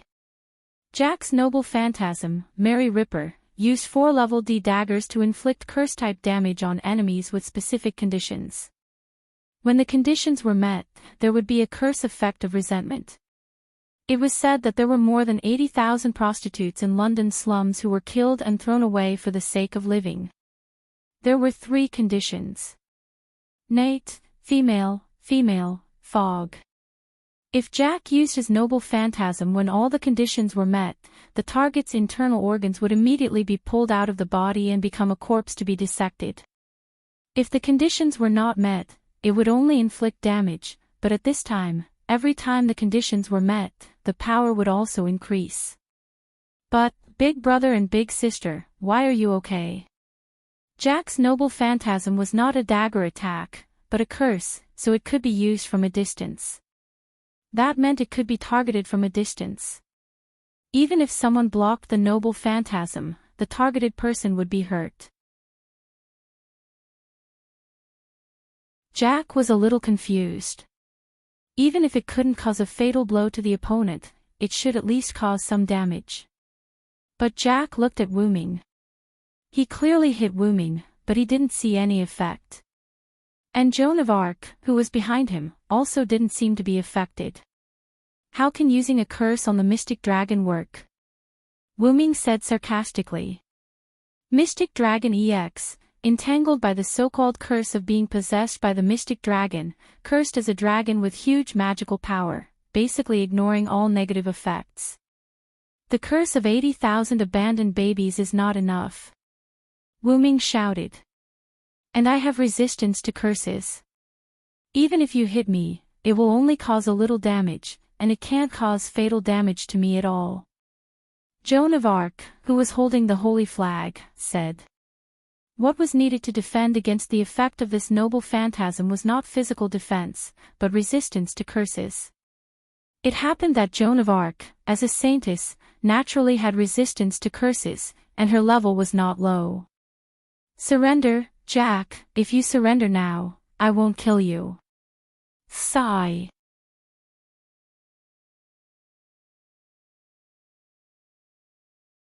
Chapter 78. Sigh. Not only Jack was puzzled, but even Jean was also puzzled. If you surrender now, I will restrict your freedom until the end of the Holy Grail War, Wu Ming continued. For some reason, Wu Ming rejected the original plan to get rid of Jack the Ripper. But Jean seemed to want to say something. However, Wu Ming interrupted her. Let me be willful for once, Jean. Okay then.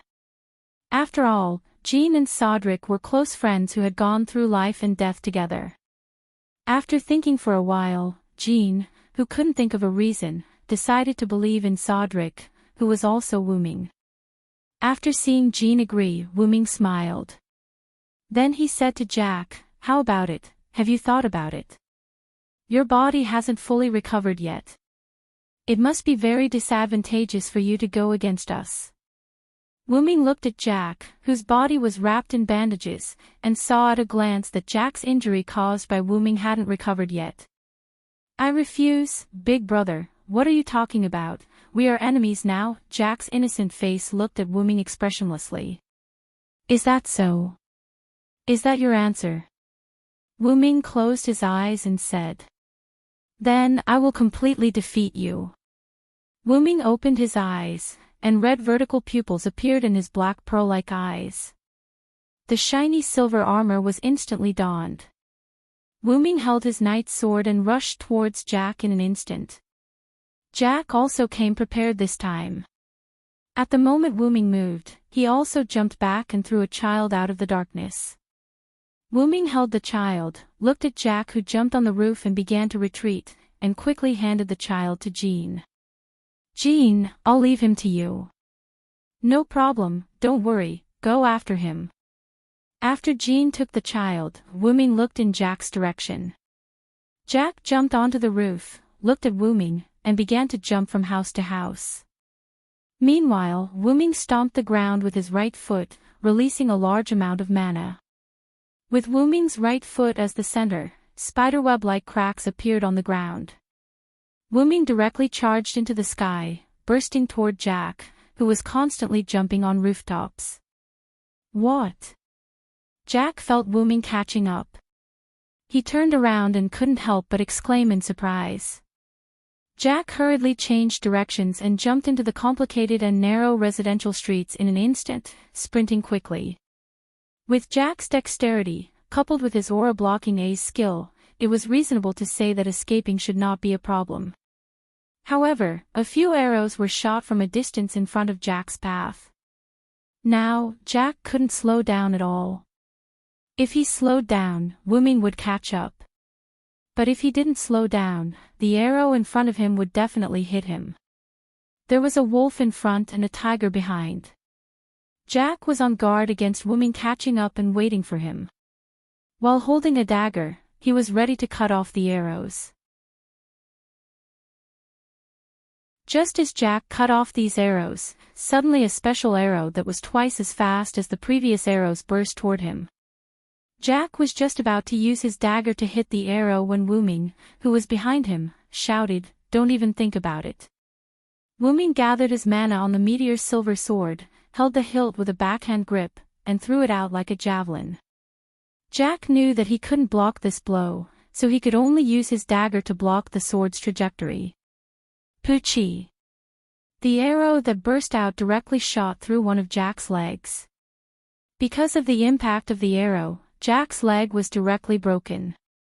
The broken part showed a golden state of spirit, and Jack fell weakly to the street. Jack looked at Wuming, who was chasing over, and no one knew what he was thinking. Wuming didn't launch an attack and just watched. Then Wuming felt a wave of spatial fluctuations, and Jack disappeared in front of Wuming's eyes. Sure enough, it's a command spell again. Wuming stood on a building and watched Jack disappear. But Wuming had already suffered once, and he definitely wouldn't suffer again. When Jack attacked Fio last time, Jack had been marked by Wuming's magic trap. Although there was a time limit, in the current situation, there was plenty of time. As long as he wasn't far away from Wuming, he wouldn't be able to get rid of Wuming's pursuit. At this moment, the marked Jack in Wuming's eyes was like a lighthouse in the dark sea, very conspicuous. And in order to prevent Jack from being summoned away by his master with a command spell again, Wuming and Jean deliberately chose to act as bait in the central area of Tuliphus. In the center of Tuliphus, Wuming could almost perceive 80% of the area with Tuliphus as the center of the circle. In this way, even if his master used a command spell to summon Jack away again, even if Jack led Jean away a little before, it wouldn't have much impact on Wuming's perception of Jack. In case of accidents, Wuming also prepared a tool to enhance the magic of intelligence. Of course, the premise of this series of conditions was that Jack's master was in Tuliphus, otherwise Wuming couldn't do anything. According to Wuming's inference through his sword, Jack was seriously injured and couldn't leave Tuliphus in such a short time. He could only kill people in Tuliphus and dig out their hearts to replenish his magic power. Otherwise, as long as he accidentally encountered a black side or a red side servant, he wouldn't even have the power to protect himself. Sure enough, the mark on Jack's body moved to the opposite direction of Wuming's pursuit of Jack. It seemed that the other side had already discussed it. When they were defeated, they would run in the opposite direction, and then the master would use a command spell to summon Jack back. However, the other side may not have thought that Wuming's combat power was so strong that Jack almost died here. In this way, as long as we find the location of his master, then we won't be afraid of Jack escaping again. With that, Wuming instantly turned around, released his magic power, and burst toward the place where Wuming sensed at the moment. However, the roof that Wuming was standing on was already shattered to the point that it couldn't be any more shattered. It woke up the people who were sleeping in the house. In a house, next to a corpse, a woman was holding Jack, who was running on the street before. She had long green straight hair to her waist, a green off-shoulder skirt, a brown jacket with black fluff on the jacket, and a pair of black knee-high boots on her legs. She looked like a woman with the temperament of a rich young lady. This was the current master of Black Assassin Jack the Ripper, the person who was sacrificed by the former master Xiangliang Leopard Horse, Six Guides Ling Xia. "Jack, are you okay?" Six Guides Ling Xia asked Jack with an unusually gentle tone, while touching her head and looking at her short legs that were still spiritualized. "It hurts, Mom, it hurts." Jack choked with tears in the corner of her eyes. If it wasn't for the bloodstains, daggers, and broken legs on her body, anyone would think that she was a cute child who was bullied. Moreover, the "we" Jack was referring to was herself, not her and Six Guides Ling Xia. Because Wuming had said before that Jack used the curse of 80,000 abandoned babies, which meant that her true body was 80,000 abandoned babies.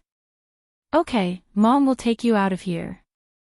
With that, Six Guides Ling Xia stood up, picked up Jack, who couldn't move because of her broken legs, and walked toward the door.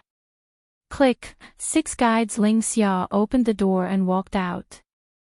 Whoosh!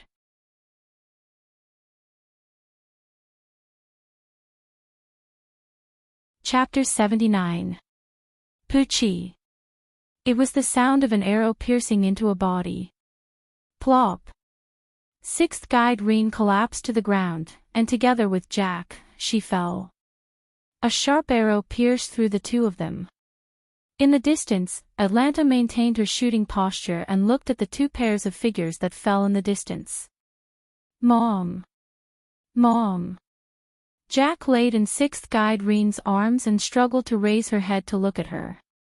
Sixth Guide Reen opened her eyes with difficulty and looked at Jack, who was pierced with her.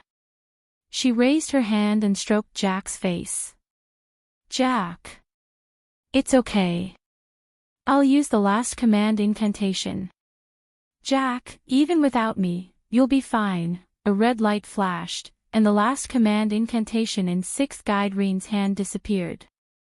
Then, Sixth Guide Reen lowered her hand and closed her eyes. Mom. Mom, whoosh. Poochie. Another arrow shot into Jack's body. Jack could no longer hold on and fell down. Atlanta walked out of the thick fog, looked at the mother and daughter, and shook her head. Such a young child, and yet she became a heroic spirit. She sighed as she spoke. However, at this moment, Jack's corpse moved.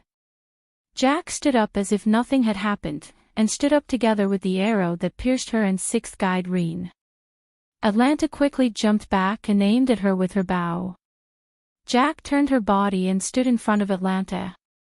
Her head suddenly turned 90 degrees, looked at Atlanta, and said, "Why? Why? Poochie." Then, Jack's body suddenly burst open, and a huge cloud of smoke instantly spread out with Jack as the center. The smoke enveloped Atlanta and Wooming, who had already rushed over, and even Jean d'Arc, who was holding a child in the distance, was also involved. A large amount of magic smoke filled Wooming.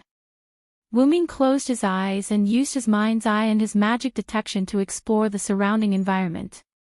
"This is an inherent enchantment," Wooming said in surprise. When the smoke dissipated, the scene in front of Wooming had completely changed. Wooming was now at the intersection of an alley. Wooming frowned and looked around. Decay and dilapidation filled this area. The smog produced by industrial production completely covered the city. Everything in front of him, the walls, the ground, and the houses were all grayish-black, an uncomfortable color. Looking at the newspaper that was blown by the wind, Wooming reached out and grabbed it. What entered his eyes was a large amount of English. "I see. If I'm not mistaken, this should be England in 1888. Wooming tossed the newspaper aside and began to walk out of the alley. Just as he was about to reach the main street, he heard a cry for help. "Let go of me. Help." Wooming looked in the direction of the cry for help. It was a burly man with a beer bottle who was bullying a teenage girl. The girl's face was covered with a thick layer of foundation. Her face was made up like a young married woman, and her lips were painted with bright red lipstick. Her face and body did not match at all. For such a young child to come out with such thick makeup, Wooming could already tell what this young girl did for a living. "Stop!" Wooming shouted.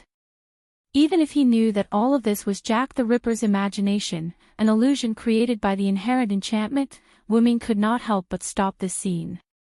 When the man noticed that there was someone else, he hurriedly ran away. When the girl saw Wooming, she also ran away in a panic. However, the place she escaped to was the main street. The moment the girl left the street, a carriage rushed towards her. In her desperate eyes, the carriage was getting closer and closer to her. Wooming reached out his hand and pulled the young girl back before she could react. The girl looked at Wooming and did not say anything, nor did she have any intention of thanking him. Once, she turned around and prepared to run away. "Is this the environment you live in, Jack?" Hearing this sentence, the girl paused for a moment, then turned her head to look at Wooming. "That's right. This is the miserable world in which we abandon babies by those prostitutes live." Looking at Wooming, who still wanted to say something, she did not intend to listen. Instead, she turned around and left. The girl looked at Wooming's departure and froze in place. Then, she also left Wooming's perception range, not knowing where she went. Because of the Industrial Revolution, England became unprecedentedly powerful, and after becoming powerful, it brought about decadent prosperity. Although not everyone was decadent, from the current living situation and the inherent enchantment, these children must not be living well. The reason why Wu-Ming decided not to kill Jack, and even ignored one of the Jacks he met just now, was because Wu-Ming felt that they should not bear this kind of pain and this kind of curse. As for whether he could save Jack, Wu-Ming already had some ideas in his mind. After all, he was also called a hero. The most important thing is to find Jihan first. With her personality, she will definitely release Jack. At this time, Jihan met Jack. No, it should be said that Jack found Jihan himself. Jihan walked on the smoke-filled street, looked around at the streets that were completely different from Tulifas, and said, "This is London." Looking at the illusory black undead passers-by on the road, Jihan frowned. This is the Black Assassin's dream, her nightmare. At this moment, Jack, whose body had become abnormally small, quietly appeared behind Jihan, and then bursts of smoke began to surround Jihan. And Jihan seemed to have sensed it, and her body emitted light, dispelling the surrounding smoke. And Jack, on the other hand, fled in a hurry. Jihan turned around and looked in the direction Jack escaped. There. After saying that, she followed. On the other side, Wu-Ming was looking for Jack's body with his intuition and accidentally found a pair of acquaintances. Sieg. Astolfo. How did you get here? Wu-Ming looked at Sieg, who was being comforted by Astolfo, and said, "Ah. It's Cedric, that's great. Just now we learned that Jack's master used a command spell, and we searched according to the magic source that Sharon accidentally found. Just when we landed, a cloud of smoke suddenly surrounded me and Master, and just now, something like an illusion appeared. Master couldn't accept it for a while, so I was comforting him." Astolfo explained. "Cedric. Mr. Sieg raised his lowered head and looked at Wu-Ming with unusually tired eyes. "Is that real? Ryder told me that it's not real." "But..." Wu-Ming looked at Sieg and said, "Since you saw it, you must accept it, Sieg." After hearing this sentence, Sieg's eyes instantly widened. "In other words, it's all real," Sieg said with an "I knew it" expression. "But the people or things you've been in contact with these days are not fake. I can only say that humans are such an animal." Looking at Sieg, who was still in a daze, Wu-Ming looked at Astolfo. "Astolfo, I'll leave Sieg to you. You stay here and protect him, don't let him run around again." Oh. I got it." After saying that, Wu-Ming turned and left. He still had to find Jack.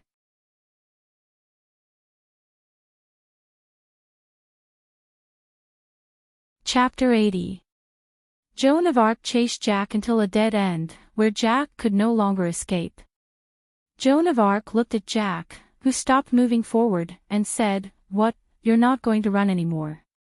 The young Jack looked at Joan of Arc, who exuded a holy aura, and said in fear, Are you not afraid of Jack the Ripper?" Joan of Arc shook her head calmly. "All of you are nothing more than victims of a tragedy." Jack was also relatively calm. With a wave of her hand, several children appeared in the smoke around them. They were boys and girls. The oldest was about 11 or 12 years old, and the youngest was about 4 or 5 years old. These children began to ask Joan of Arc for help. "Joan of Arc, Lady Joan of Arc, Lady Joan of Arc, please save us. I'm counting on you. Save poor Jack." They raised their hands and moved in the direction of Joan of Arc like a group of ghosts. Joan of Arc said without changing her expression, "I can't do it." In an instant, these children stopped their actions and looked at Joan of Arc with their eyes wide open. "You have been absorbed by the legend of Jack the Ripper." Then, Joan of Arc's right hand began to glow. "Even if I can beat you down, I can't save you." Looking at the children who retreated with wide eyes, Joan of Arc continued. "You should understand now. The swelling hatred and the despair of the victims have changed you and turned you into the legend of Jack the Ripper. The young Jack's body retreated in disbelief with a look of despair on his face. Joan of Arc raised her hand and looked at Jack. At this moment, an arrow was shot at Joan of Arc. Joan of Arc retreated abruptly, and the light on her hand disappeared. Joan of Arc looked at Atlanta, who was standing on the roof next to her, and said, "What do you want to do?" "Red Archer." Atlanta jumped in front of the children, protected the children, and then pointed her bow at Joan of Arc. "That's what I want to say. What do you want to do?" "These are all children. Innocent children. These children aren't even evil. They're just sacrificial lambs. They are sad souls crushed by the structure of the world," Atlanta said with a ferocious expression. "If you want to kill them, then I won't let you off." Jean looked at Atlanta and said with a firm and serious expression, "You should also understand that if these children are alive, they will only have more companions." "Shut up.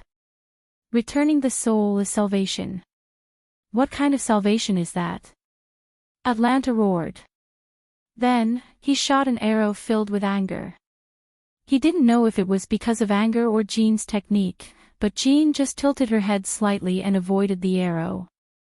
"Then let me ask you, you chose to hold the holy flag on the battlefield instead of drawing your sword. Isn't it because you don't want to kill? Isn't it because you don't want your hands to be stained with blood?" Atalanta asked. "What do you think, Red Archer?" Jean said thoughtfully. "Do you think that because I didn't use my sword, I didn't stain my hands with blood? Ever since I decided to participate in that war, my hands have been stained with blood. It was also because of Sodric, who helped me share the blood, that I was called the Saintess by later generations. If you really think so, you are not the Saintess at all." Atlanta was angry again.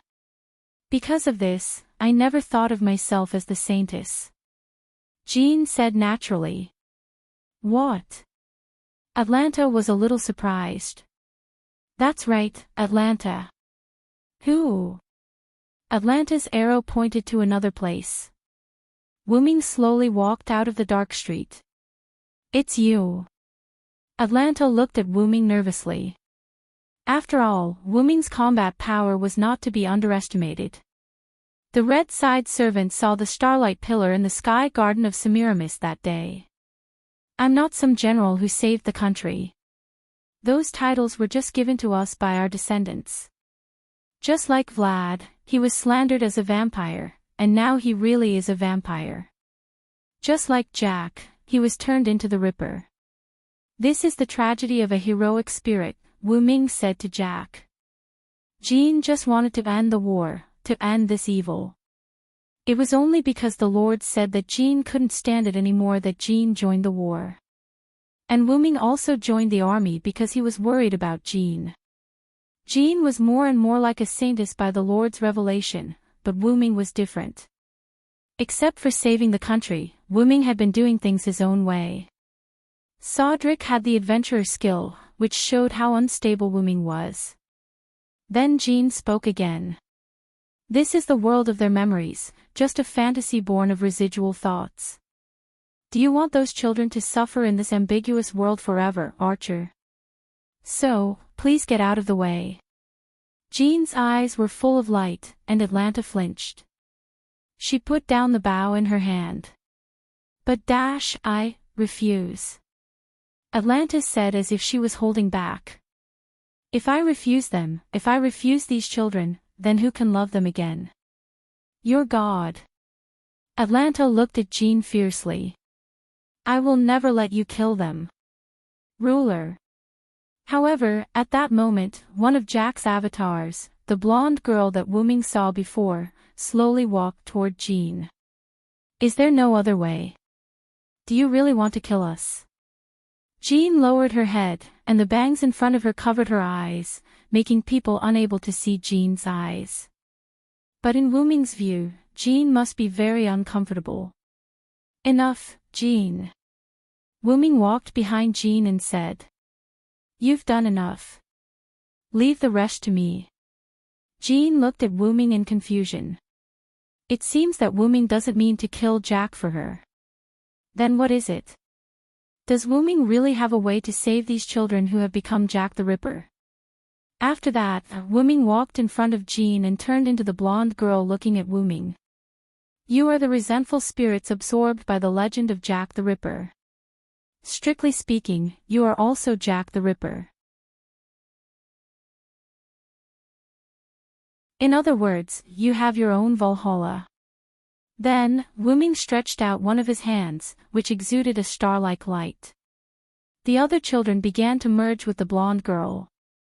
After the girl in front of him merged with other children, she changed back to Black Assassin, the white-haired Jack.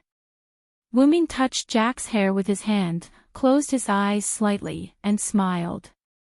I will let you get rid of the legend of Jack the Ripper, please believe me. After Jack froze for a moment, he looked at the gentle big brother in front of him and nodded heavily. Okay.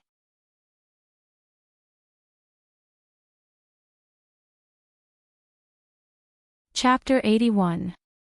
After seeing Jack nodded with a smile, Wu Ming began the ritual. He closed his eyes, and the glowing hand that touched Jack's hair shone brightly, instantly drowning the surroundings, making Jean and Atlanta unable to open their eyes. At that moment, Wu Ming and Jack were in a sealed space. Wu Ming looked at Jack, who had her eyes closed, and then looked around. In addition to Wu Ming and Jack, there was a lot of black smoke in that space. The black smoke exuded an unusual aura. Is this Jack the Ripper's curse? Wu Ming looked at the black smoke and frowned. Jack, who had her eyes closed, opened her eyes, and saw Wu Ming and Jack the Ripper's curse that had been entangling them. Jack looked a little panicked at the moment. Although those curses had been with them for almost 200 years, they were still afraid when they saw those curses at the moment. Wu Ming stepped forward and hugged Jack, saying softly, It's okay, Jack, I'm here.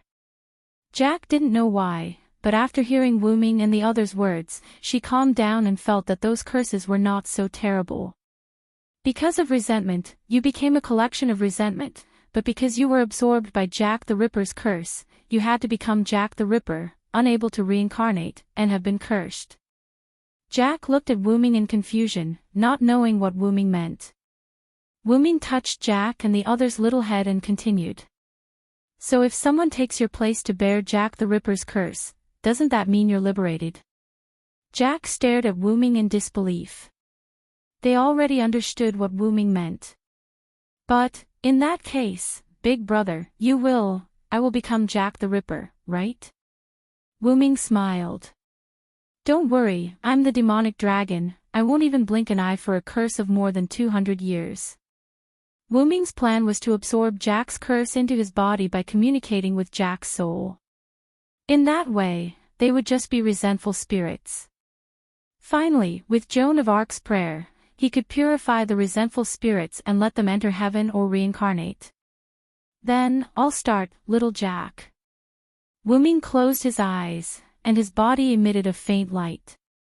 The surrounding black smoke began to struggle to be absorbed by Wu Ming's body. Wu Ming vaguely seemed to hear someone struggling. That's Jack the Ripper. Wu Ming thought. Soon, at a speed visible to the naked eye, the black fog was completely absorbed by Wu Ming. Now, the entire space was no longer shrouded by the black fog, and it was no longer so eerie and terrifying. However, because of the resentful spirits, there was a trace of coldness here. Okay, now you're no longer Jack.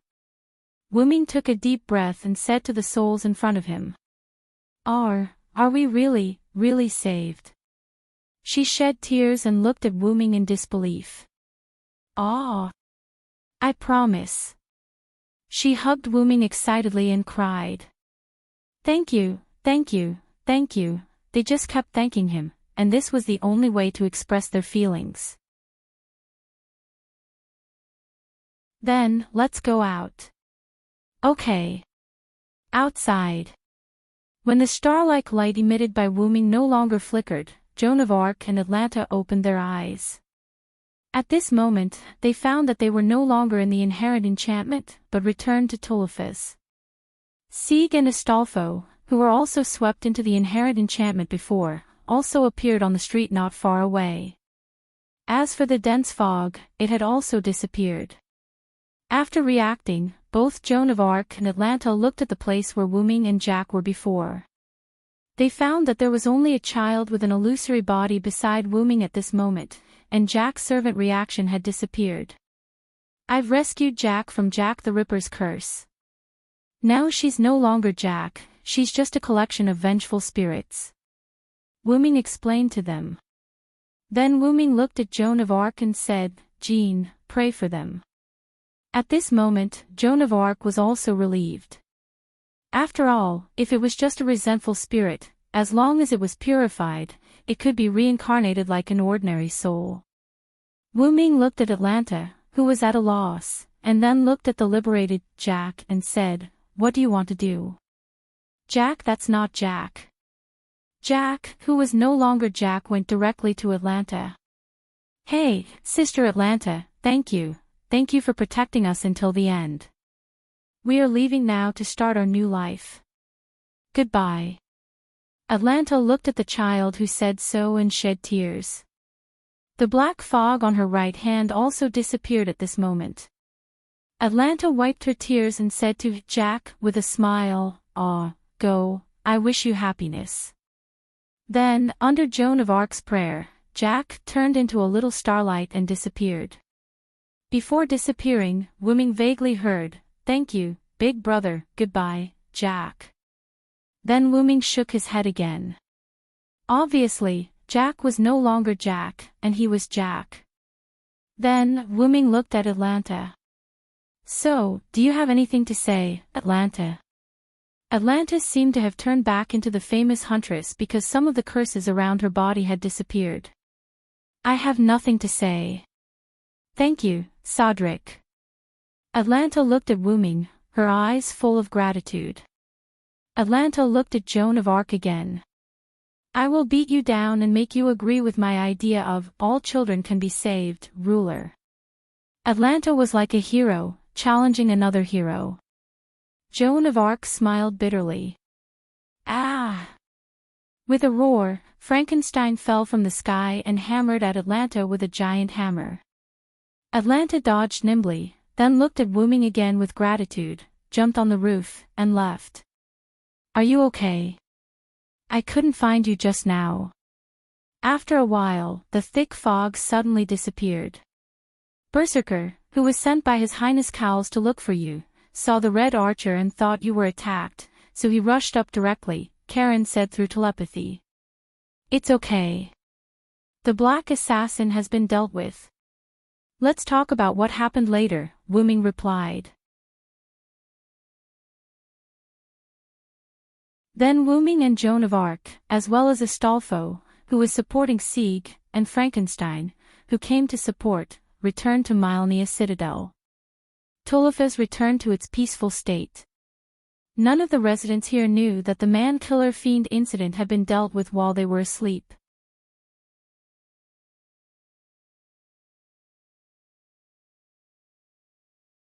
Chapter 82. The next day, noon, Myrenia Citadel, conference room. Because they dealt with Jack the Ripper at night, it was almost midnight by the time everything was settled. Therefore, they decided to schedule the meeting at noon.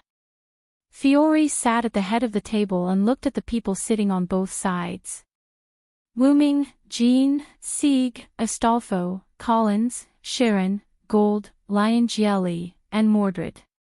Because they were going to discuss the final strategy for the Sky Garden, Liongielli and Mordred arrived very early. Because Frankenstein was still a berserker, he didn't participate in this meeting. Black Assassin, Jack the Ripper's matter is finally settled. I would like to thank Miss Jean and Mr. Sodlek. Because she couldn't move, Fiore only slightly lowered her head to express her gratitude. This is also my responsibility as the ruler, Jean shook her head and said, indicating that Fiore didn't need to thank her anymore.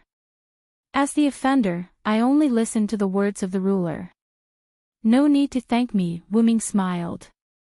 Speaking of which, are you ready to attack the Sky Garden? Jean asked. Yes, we have prepared many planes. When the time comes, we can directly fly to the Sky Garden. Just then, Astolfo stood up and raised his hand.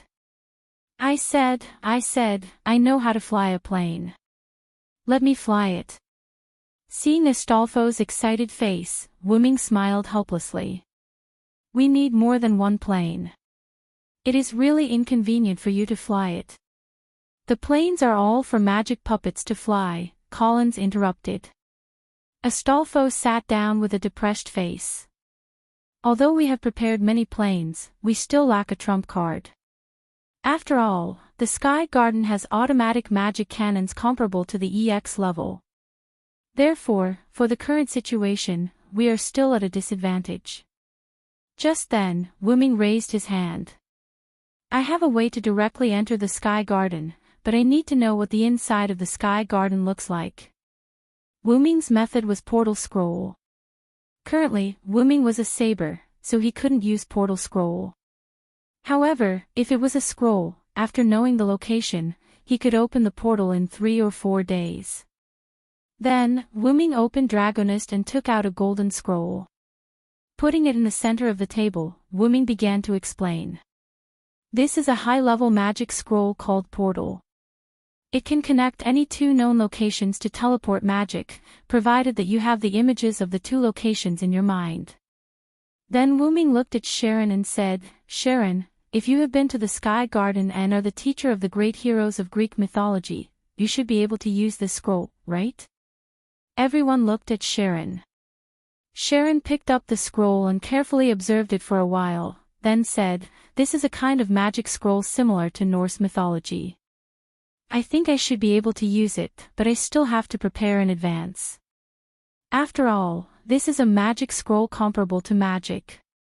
What? Everyone was shocked, especially Fiore, Cowles, and Golder, who were humans. You said this is a magic scroll comparable to magic. Gold swallowed. After all, magic in this world was different from magic. Magic was the general term for the act of artificially recreating mysteries and miracles. Even if it was an incredible and mysterious phenomenon, as long as it was caused by nature, it was not magic. In short, it was man-made and natural factors. And magicians had an iron rule: they couldn't show mysteries to the world. When a magician performed magic, if ordinary people saw it, they must forget it, or let them think that it was done with technology. Anyway, they could either kill the ordinary person or make them lose their memory. They must not let ordinary people know the existence of magic. As for why, it was because of mystery.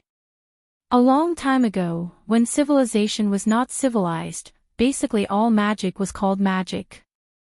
And people who used magic were called magicians. Now, as more and more people knew about magic, magic was slowly reduced to magic. Hiding was the essence of magic.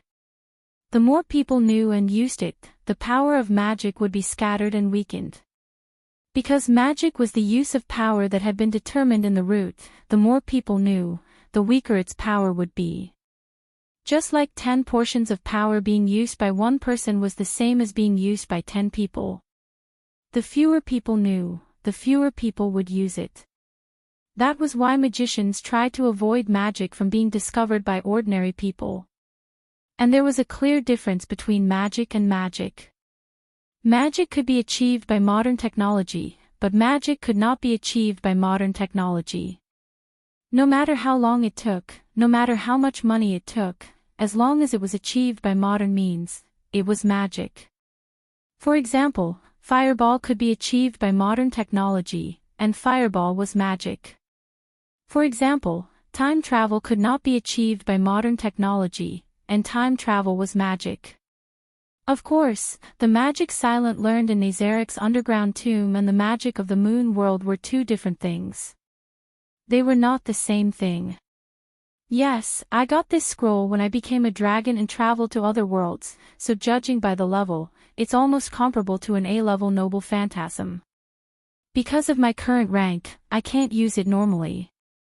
After all, Teleportation Gate was already a very advanced teleportation skill in Yggdrasil. It ignored the distance.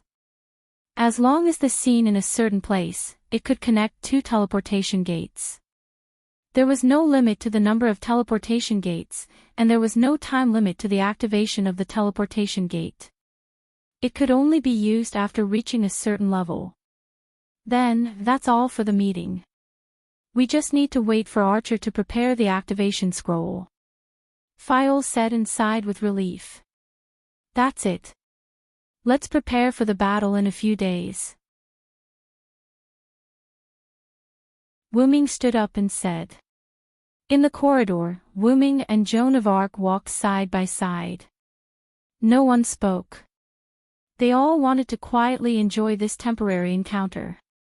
After all, Wuming aside, Joan of Arc will return to her Hall of Valhalla after the Holy Grail War. Hey, Sodric. You must win the battle in a few days. Yeah. It was just a few short sentences, but the feelings contained within them were boundless. While the two were enjoying this brief moment, Mordred caught up from behind. Hey! Villo, let's go eat. Ha! Wuming made a strange sound. Why do you suddenly want to eat with me? Wuming looked at Mordred and asked in confusion. It's not because Master said he wanted to go back to the tomb to prepare. I don't want to go back, and I haven't had a big meal in this city yet. Let's go. After saying that, Mordred used her slender arms to wrap around Wuming's neck, wanting to take large strides forward. Wuming looked back at Joan of Arc helplessly and apologized with his eyes.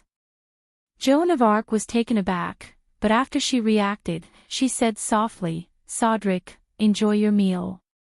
Then, Joan of Arc turned around and left.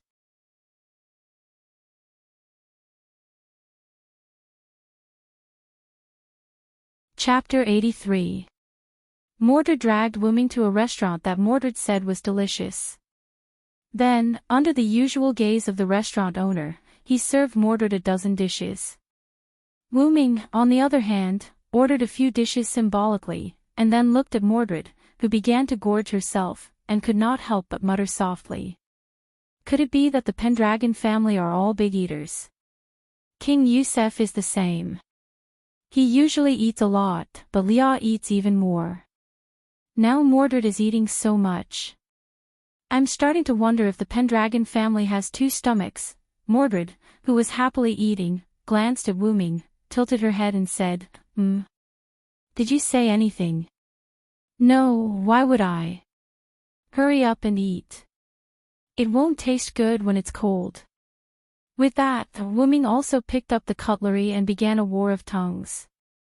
By the way, this tastes good. Wuming's mouth moved as he said. Right? The food in this restaurant is superb. Ah. With that, Mordred took another bite. Yes. Wuming looked at Mordred somewhat dotingly. Logically speaking, Mordred is also my daughter, because Morgan Le Fay wanted to create an invincible weapon to help her seize the throne of King Arthur. Morgan Le Fay also collected Wuming's bloodline and mixed her bloodline with Artoria's and Wuming's bloodline to finally create Mordred. Because Wuming's root dragon bloodline was too powerful, the Wuming bloodline in Mordred's body was very thin. Although the root dragon bloodline in Mordred's body was thin, she was still Wuming's daughter. As mentioned before, Mordred was not liked by the others in the Knights of the Round Table. Only Wuming approached Mordred with the intention of avoiding the tragedy of King Arthur's son destroying Arthur's dynasty. After all, Wuming knew the legend of King Arthur. But as the days passed, Wuming found that Mordred's personality was too simple, like a child who had just been born for a few years. Moreover, Mordred had a great admiration for King Arthur. In addition, Wuming's previous encounters with Skaha, Maeve, and Cuchulainn did not match the characters he knew. Wu Ming's understanding of Skaha was that he was a cold and indifferent godslayer who could not abandon talented people. But Wu Ming's master was like a big sister next door. Of course, that was her state outside of training and battle. As for Maeve, legend had it that she was a wanton young woman, an arrogant and intelligent woman. But Wu Ming's Maeve was somewhat arrogant, but her character was not wanton. Then there was Cuchulain. Legend had it that Cuchulain was a warrior with a fiery temper and was extremely cruel. He often violated the agreement and killed several people in sneak attacks. Wu Ming's Cuchulain was a pure warrior and was not cruel. As for violating the agreement and killing people by sneak attacks, Wu Ming felt that it was even more ridiculous.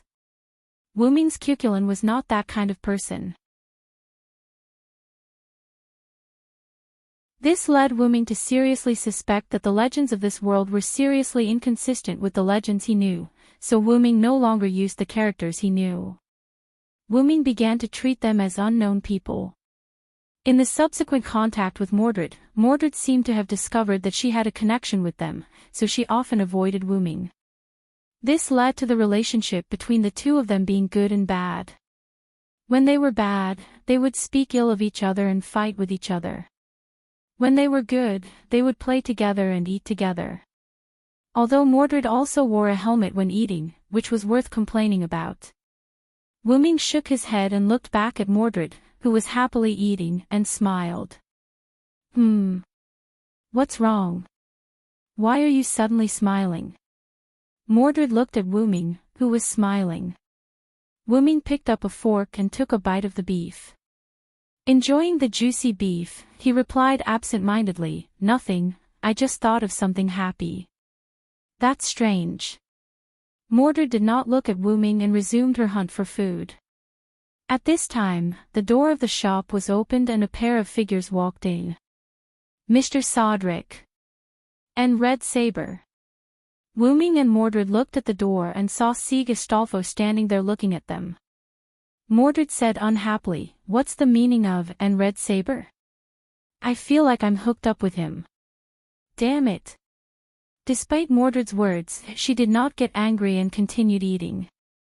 Sieg Astolfo, on the other hand, stood there and smiled awkwardly.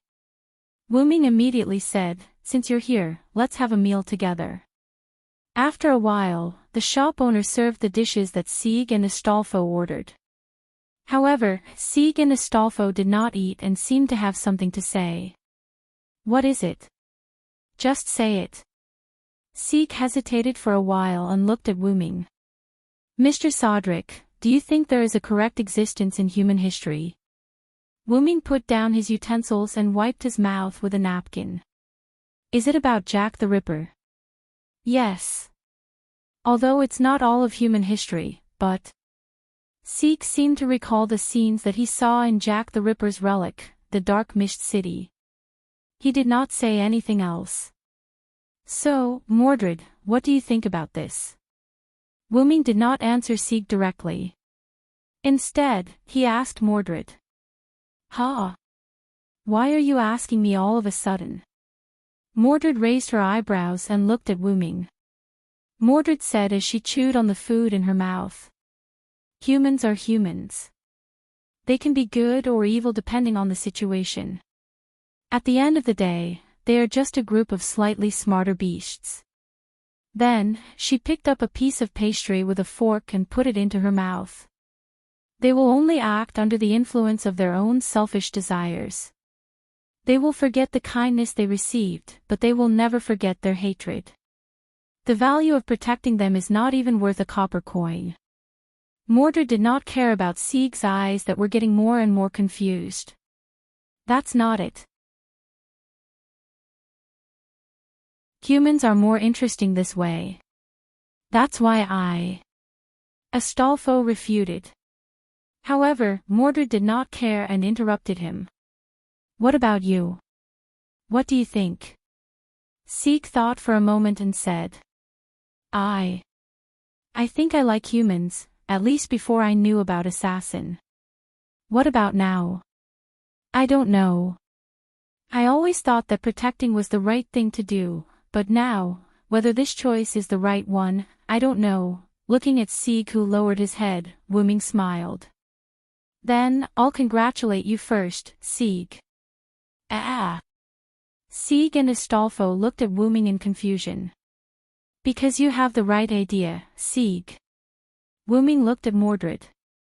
His gaze made Mordred uncomfortable. Then, he looked at Sieg. Let's not talk about whether what you are protecting is the right thing to do. At least you have the right approach. Regardless of the outcome, at least your starting point is good. Wuming took a sip of water and continued. For an android like you who has just been born, this is already a very good thing. Then Wuming looked at Mordred, who had finished his meal, and signaled with his eyes. Mordred understood. He stood up and walked to the door.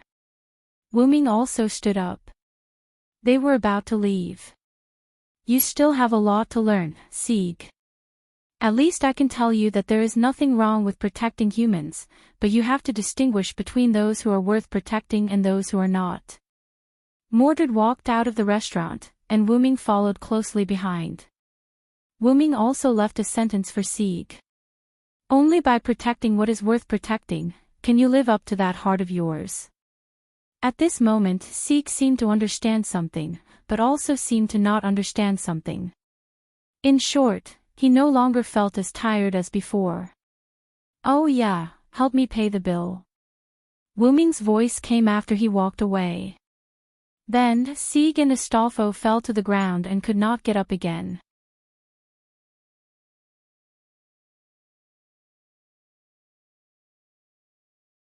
Chapter 84. 3 days later, in the evening, Black Castor's abandoned workshop. Everyone gathered there. Sharon was one step away from successfully implementing the portal scroll. As long as he injected magical power into it, he could open the portal. Because the portal scroll could instantly open a portal somewhere, Semiramis, who controlled the Sky Garden, would not notice anything unusual in advance. In those 3 days, the androids' bodies were abnormal, and Golder took the initiative to treat the androids. Sieg solved the heart demon and helped to treat the androids with Astolfo. Fiore transferred the magic seal to her brother Collins, during which Sharon needed to perform the ritual. Wuming had to temporarily replace Karen's control of the portal scroll. After that, Wuming accompanied Jean on a date and enjoyed the last time. During that time, they met Collins, who had been chatting with Frankenstein and the flowers. In short, everyone was very busy these days. Now, everyone began to attack the Sky Garden. Let's start, Archer, Fiore said. Yes. After that, Sharon injected a trace of magical power into the scroll, and a black and red hole appeared. Let's go, everyone, we must stop Shiro Amakusa, Jean said, wearing a blue armor, holding the holy flag in her hand. Yes. Everyone responded in unison. Jean, Wuming, Sharon, Astolfo, Frankenstein, Sieg, and Collins walked into the portal, and then the portal was closed. That was to prevent the enemy from attacking Fiore through the portal. Because Fiore's legs were inconvenient, and she had removed the magic seal, she was weak, so she was not allowed to fight in the final battle.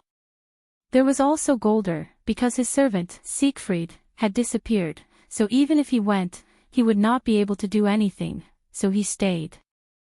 Fiore looked at the disappearing portal, clenched her fists, and prayed. The Sky Garden. A black and red oval-shaped hole about the height of a person suddenly appeared in the deepest part of the abyss where Sharon had once been. Semiramis, who was sitting high on the throne, instantly sensed that someone used space magic to invade the Sky Garden. The Master is still inside the Great Holy Grail, so let us, the servants, hold him back for a while. With that, a few figures appeared under Semiramis's throne. Red Lancer Karna, Red Archer Atlanta, Red Rider Achilles, Red Castor Shakespeare, including the Red Assassin Semiramis who was sitting on the throne. All of the Red Team's servants were present. Of course, there was also the traitorous Red Saber Mordred and another Red Saber, Sodlek. Although Red Berserker Spartacus is dead, and Red Saber Mordred has betrayed us, and we are short of 2 servants. The enemy is in a worse state than us. I hope you won't disappoint me, heroes, Semiramis whispered in a strange tone. No, no, no, I won't go to the battlefield, Empress of Assyria, Red Caster Shakespeare said exaggeratedly. TSK. Then go and protect the Great Holy Grail, Castor. Semiramis seemed to have no way to deal with Castor, who was like a psychopath, and directly ordered him to defend the rear. So, let's begin, the final battle of the Holy Grail War. On the other side, after Wu Ming and others came out of the portal, they immediately closed the portal. After that, except for Joan of Arc, everyone else was teleported away by the space magic of the Sky Garden. Joan of Arc looked around vigilantly, and then she had no choice but to move on. After all, time waits for no one, and she didn't have to worry about the comfort of others. They were all heroes. Somewhere in the Sky Garden, Achilles, who had green hair and a crossbow, was waiting quietly with his eyes closed. Suddenly, a brown-haired young man with a ponytail appeared. Sharon looked at Achilles, then looked around and said, "So, it's space magic." "Yes, and it's the best place for you and me to fight." Achilles opened his eyes and said. The relatively empty space was suitable for Sharon, who was the archer, and Achilles, who was the rider, to fight. On the other side of the Sky Garden, Collins, Frankenstein, Sieg, and Astolfo looked at the strange ancient Babylonian street in confusion. All of a sudden, an arrow flew towards them. Boom! Ah! Frankenstein knocked away the arrow with his hammer and roared. "Red Archer!" Collins panicked. "Rider!" Sieg shouted. "Roger!" Hippogriff, the illusory horse of the world. Astolfo summoned the eagle and flew with Sieg and Cowls. Berserker is responsible for the main attack, Red Archer. Rider is responsible for the feint attack. Is that okay? Collins, Sieg, and Astolfo discussed. Well, no problem. Atlanta, who was in a hidden house, looked at Astolfo, who was in the air, and Frankenstein, who was rushing toward them, and she couldn't help but frown. Really, they said, one-on-one, need to contain the opponent's trump card, and each of them has to deal with 1 servant, but they actually want me to deal with 2 servants. Atlanta drew her bow again, but this time it was 2 arrows. Then, I will let you fall here. I present you with this calamity. Phoebos Cachi, Petition of the Arrow. Between the thrones of Semiramis, Mordred looked at the door and couldn't help but laugh. It seems that we have drawn the trump card, Master. But Gielli shook his head helplessly and said, if possible, I really don't want to draw the trump card. Although he said that, Gielli took the lead and said, let's go, Saber, let them see the power of the Knights of the Round Table. Ah! No problem. Master. In a virtual space, Wu Ming appeared here. Looking at the dim space around him, Wu Ming frowned. It seems that the opponent has a powerful noble phantasm, otherwise, I won't be transferred here. Following a series of footsteps, a fair-skinned man wearing golden armor and golden earrings walked over. He was holding a divine spear that was as bright as the sun. So, my opponent is you, Karna said. No wonder there is this space. If it is in the Sky Garden, it is afraid that you will break it, Karna, Wu Ming said. Although I've appeared in this world as Sodric, I've basically inherited all of Vero's treasures. For the time being, I should be able to put up a fight. Wu Ming condensed his armor and took out his meteor silver. Then, Wu Ming looked at Karna. So, let's begin, hero of charity. And Joan of Arc, under the guidance of the revelation, came to the Great Holy Grail. Oh, oh. Welcome, Joan of Arc. Joan of Arc looked at Castor in front of her, frowned and said, please get out of the way, Castor Shakespeare, you can't beat me. Oh, do you think so? Shakespeare showed a mysterious smile, although I can't beat you, but let's begin. First folio, the time for the show to begin is here, there should be thunderous cheers.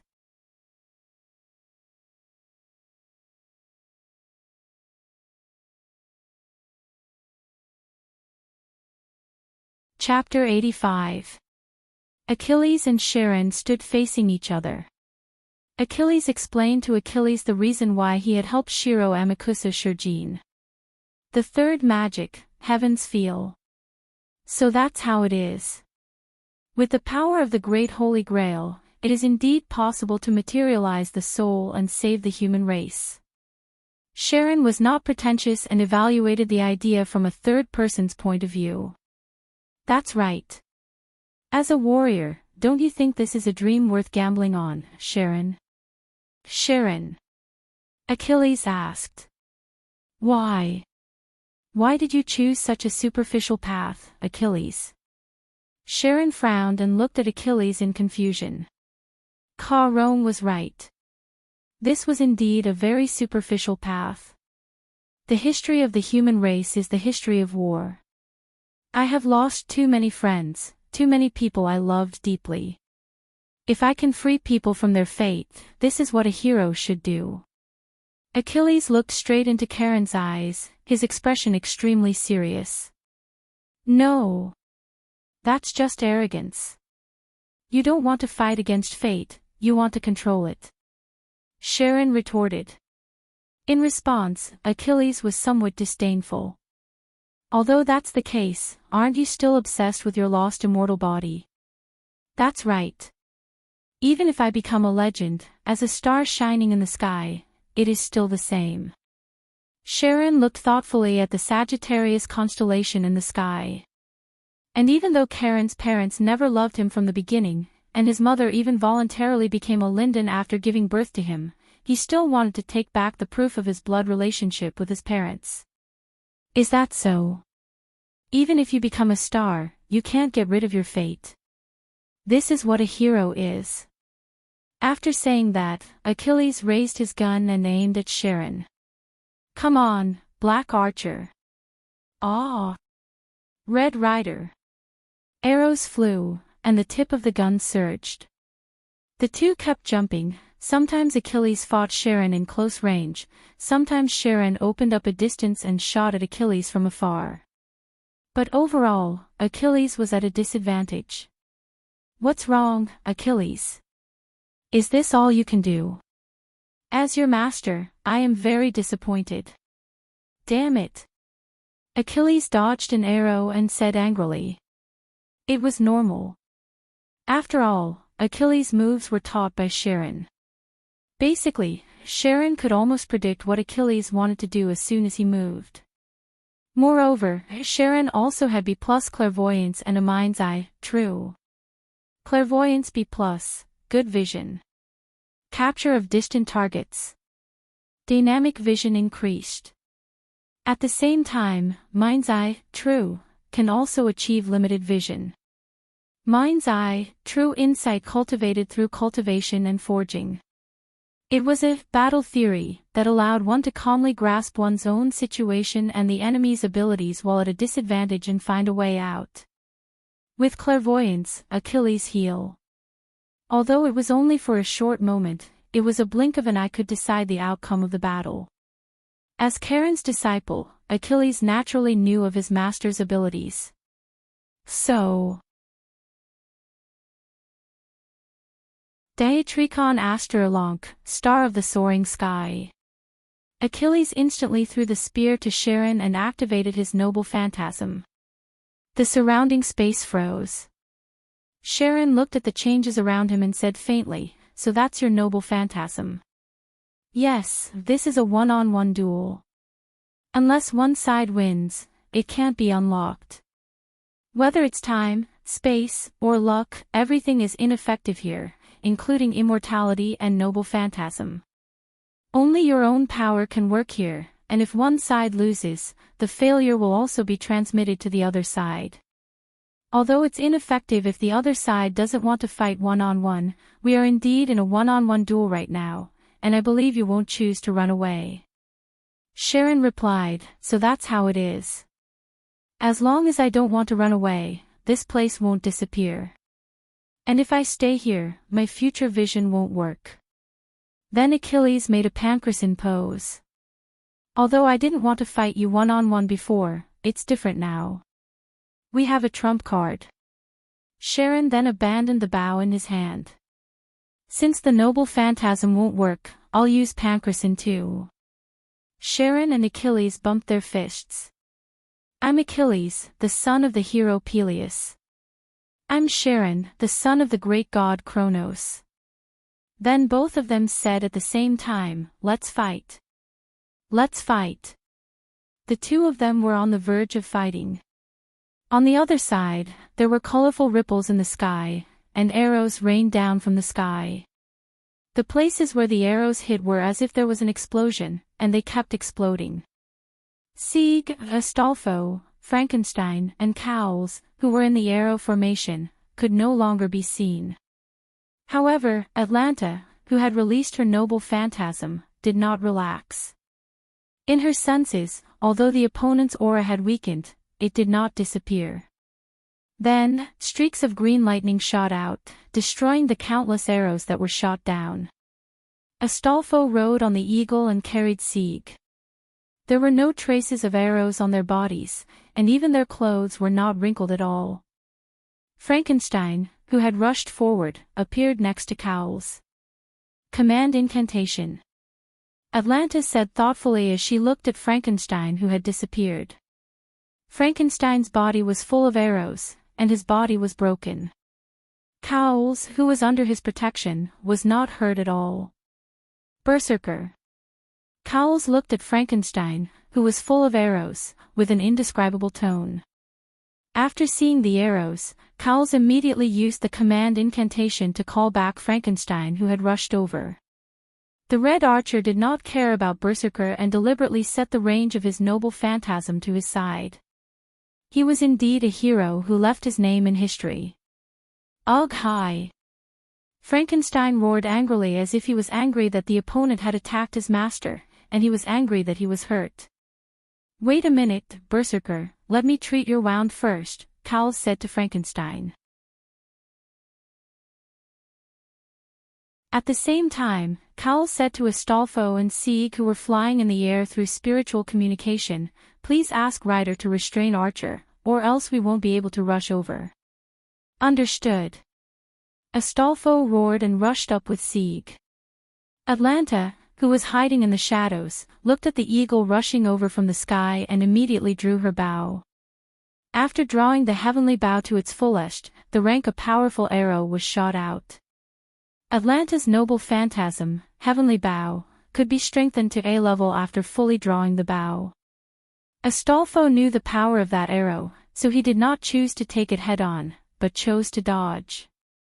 However, when Astolfo dodged, several more arrows were shot at him. While moving, the eagle frantically dodged the arrows. However, there was an arrow hidden behind another arrow. The arrow behind caught up with the arrow in front of it, causing the two arrows to deviate at the same time and shoot towards the eagle that had just dodged. That showed how amazing the archer's archery was. Astolfo knew that he could not avoid the arrow, but he did not panic. When the arrow hit the eagle, along with Astolfo and Sieg on its back, disappeared like a phantom. They reappeared somewhere in front of him. What? Is this dimensional jump? At that moment, the eagle had almost rushed to Atlanta, and Astolfo was also happy. That's right, this is Hippogriff's special ability, dimensional jump. Although it's only for a short time, tonight is indeed a moonless night. Don't underestimate me as one of Charlemagne's 12 warriors. Astolfo had a legend that the moon took away his rationality, so it was not surprising that Astolfo regained his rationality on a moonless night. Astolfo instantly poured his magical power into the eagle's body and activated the eagle's B-level noble phantasm. Although the eagle's level was inferior to the griffin, which was a divine beast, the crushing damage caused by its dash was comparable to a grade of physical attack. Go! Hippogriff!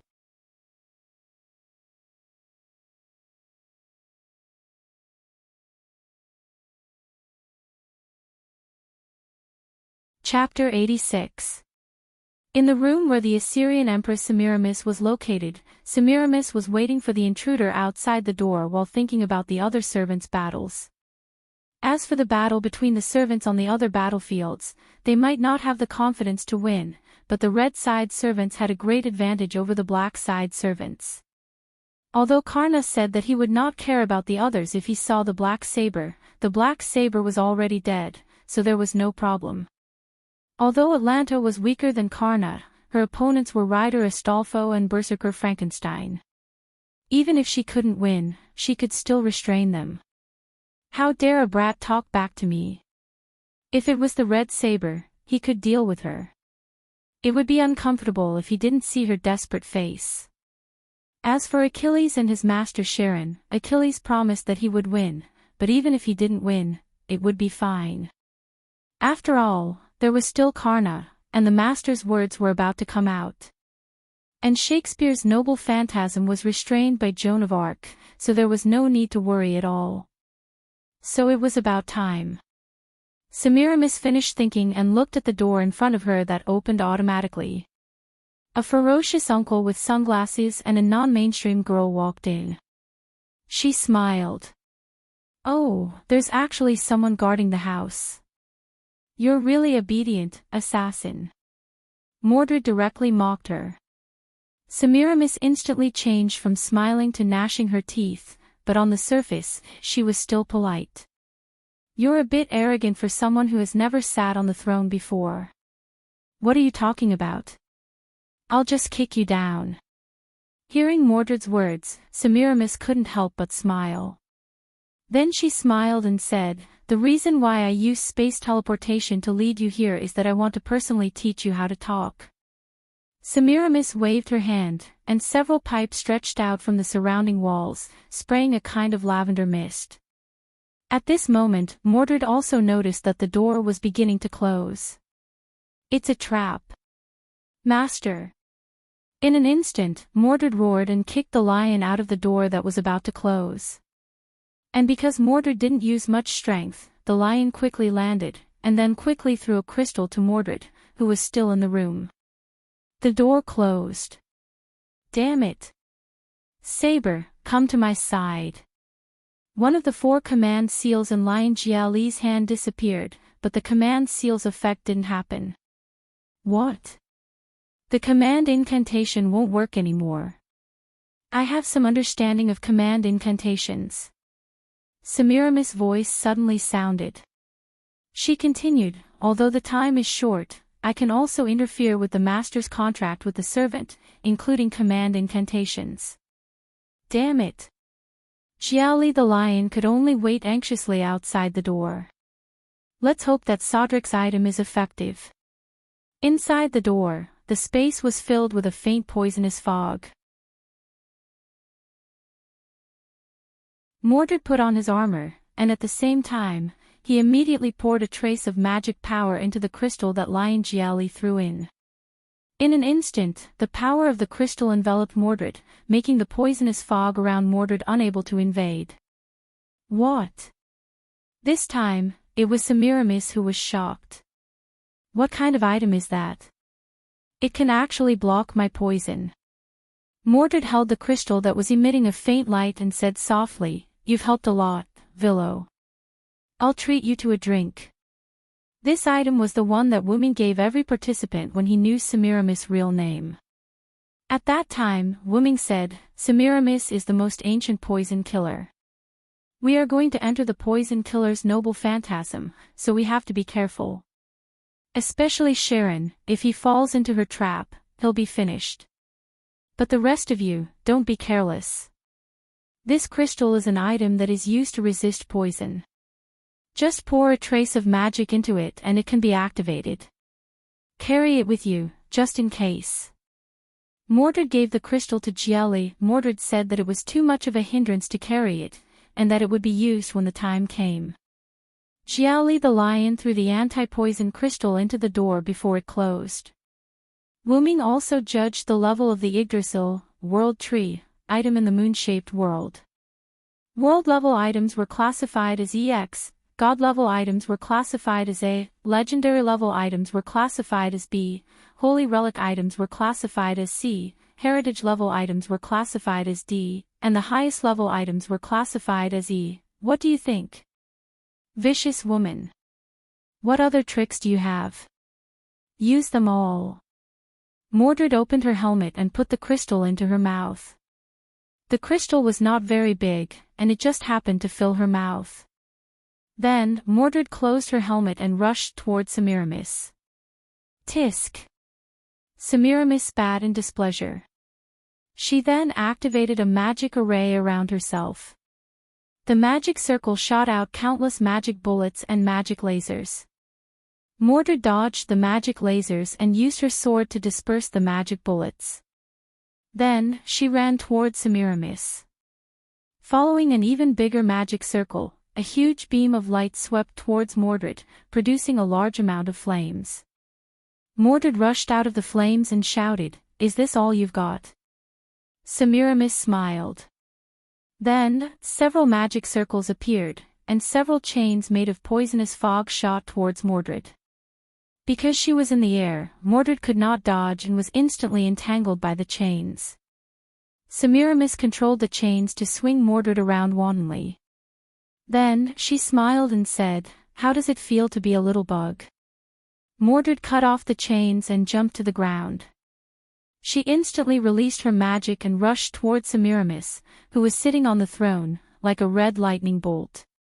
After dodging all the entangling chains, Mordred soared into the sky and shot toward Semiramis. "Got it!" Mordred shouted. Crash!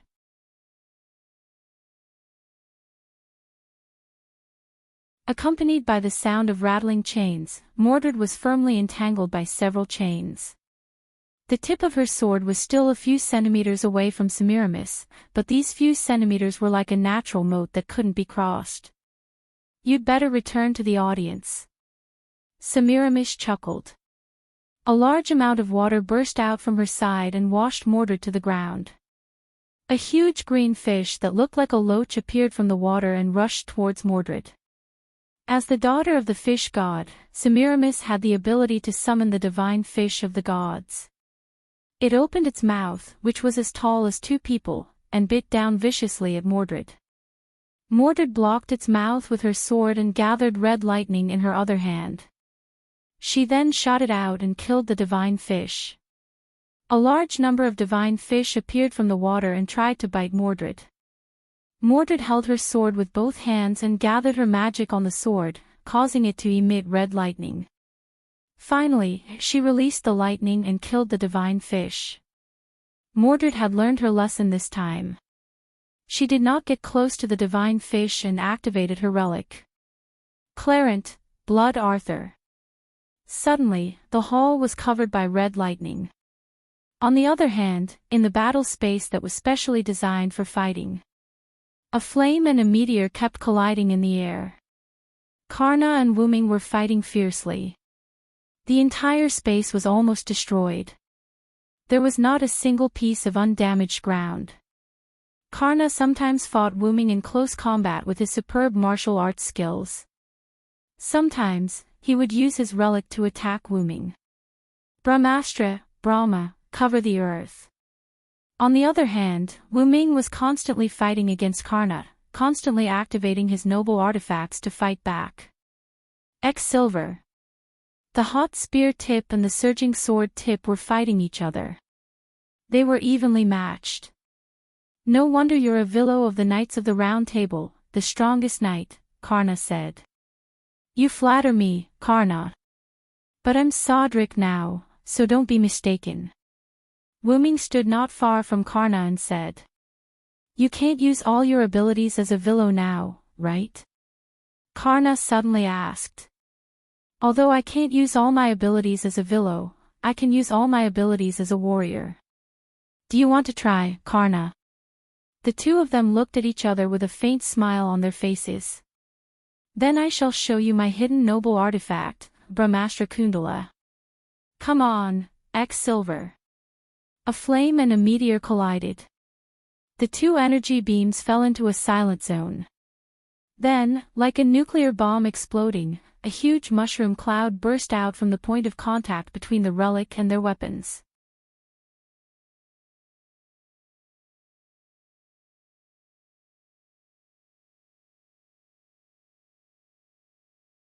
Chapter 87. Wu Ming and Karna stood in the middle of the battlefield, where the ground could no longer be seen. The two looked at each other. Even Brahmastra Kundala couldn't take you down, Karna said calmly. I didn't hear the surprise in that sentence, Wu Ming said with a smile.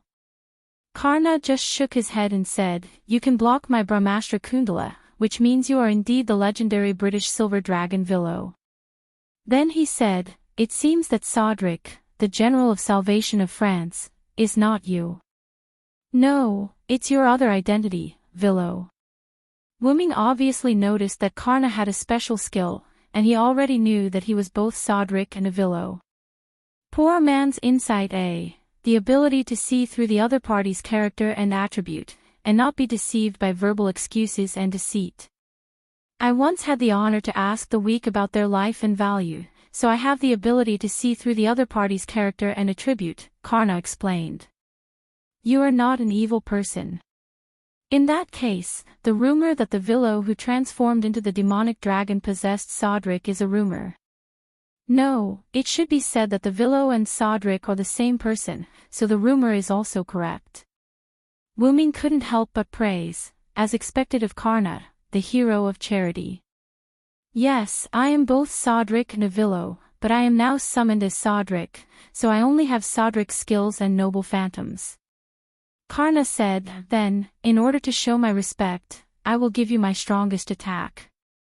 After that, Karna's body began to ignite in flames. Upon closer inspection, the thin and sturdy golden armor on his body began to turn into flames. The flames gathered at the tip of the divine spear transformed from the Brahmastra. Is that so? Then I can't hide it anymore. As he spoke, Wu Ming also raised his silver knight sword. Comprehend the mercy of the King of Gods. Karna raised his spear, and the air around him began to heat up. Indra, watch carefully. The armor completely peeled off his body and turned into flames. The damaged ground around him began to melt. Extermination, this stab. The flames wrapped around the tip of the spear, forming a huge lightning spear. At this point, this place was already a sea of flames. Burn completely. A huge sun will shone behind him. Vasvi Shakti, O sun, submit to death. The stars hidden in the world. Meteor Silver's blade began to emit a white light, illuminating everything around it. A sacred sword that can wipe out all evil. Cracks appeared on the body of the sword, and an even more dazzling golden light burst forth from within. There's no need to cover your light anymore. The body of the sword was completely shattered, and a dazzling golden sword of light appeared. It was constantly floating, and the silver sword fragments were attached to the golden sword of light. Shine! The sword of light soared into the sky. Silver meteor. The unparalleled lightning collided with the dazzling starlight. The space somewhere in the sky garden gradually cracked. Sharon and Achilles were in an independent small world. Atlanta and Astolfo, Sieg, Frankenstein, and Cowles were in the residential area of the Sky Garden. Semiramis and Mordred between the thrones, and Gielli, the lion outside the door. Joan of Arc in the environment, and Shakespeare, who was playing the role of evil. Shiro Amakusa, who was about to walk out of the Great Holy Grail. These people all saw the scene and heard the sound of the world's destruction. Boom, boom, boom, boom, boom. The cracked space directly exploded, and a huge amount of energy violently poured onto the Sky Garden. A large amount of light seemed to have turned into a substance, raging and destroying everything in the Sky Garden. Whether it was Achilles and Sharon who came out of the one-on-one space after removing the star of soaring skies Diatrico Asterlink. Atlanta, who realized the crisis and fled quickly, and Astolfo, Sieg, Frankenstein, and cows, who were carried by the eagle. They were all desperately running in the opposite direction of the light. To be precise, they were fleeing. Almost everyone used skills or noble phantoms. Achilles used his noble phantoms, which allowed him to pass through the vast battlefield in one breath. Even if there were obstacles in the field, his speed would not be reduced. Charon used his skill, Divine Wisdom A+, to simulate his own skill as a centaur, 1,000-mile scamper.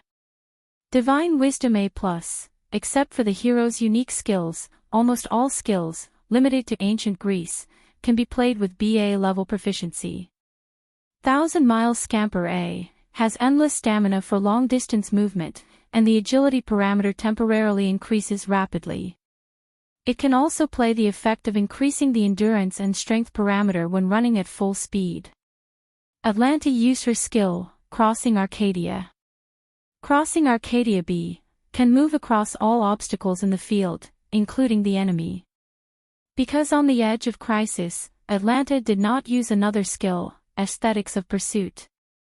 Aesthetics of Pursuit C, let the enemy take the lead, and then you can take the lead after confirming the enemy's actions.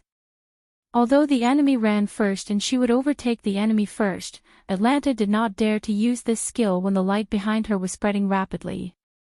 If she did not run fast enough, it would be bad if the light caught up with her. Astolfo, on the other hand, let the eagle carry the four of them and used Hippogriff's trump card, Dimensional Jump.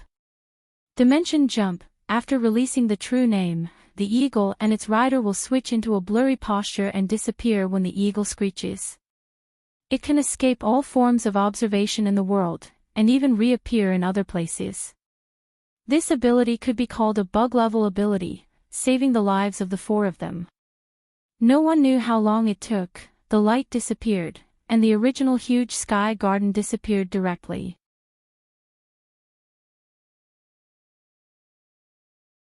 The Great Holy Grail, which was originally in the center of the Sky Garden, was also exposed. Next to the Great Holy Grail was Joan of Arc and Shakespeare, who came out of the environment.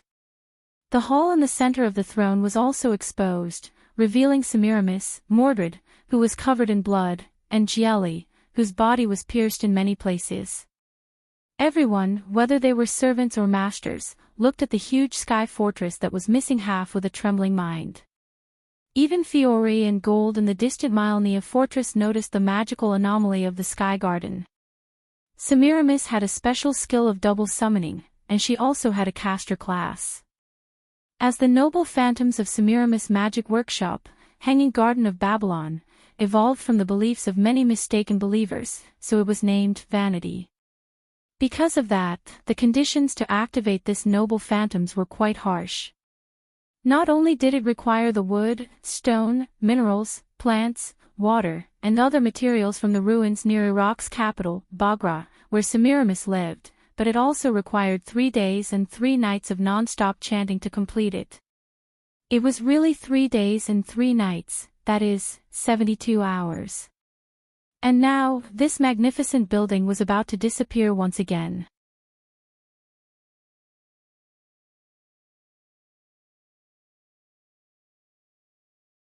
Chapter 88.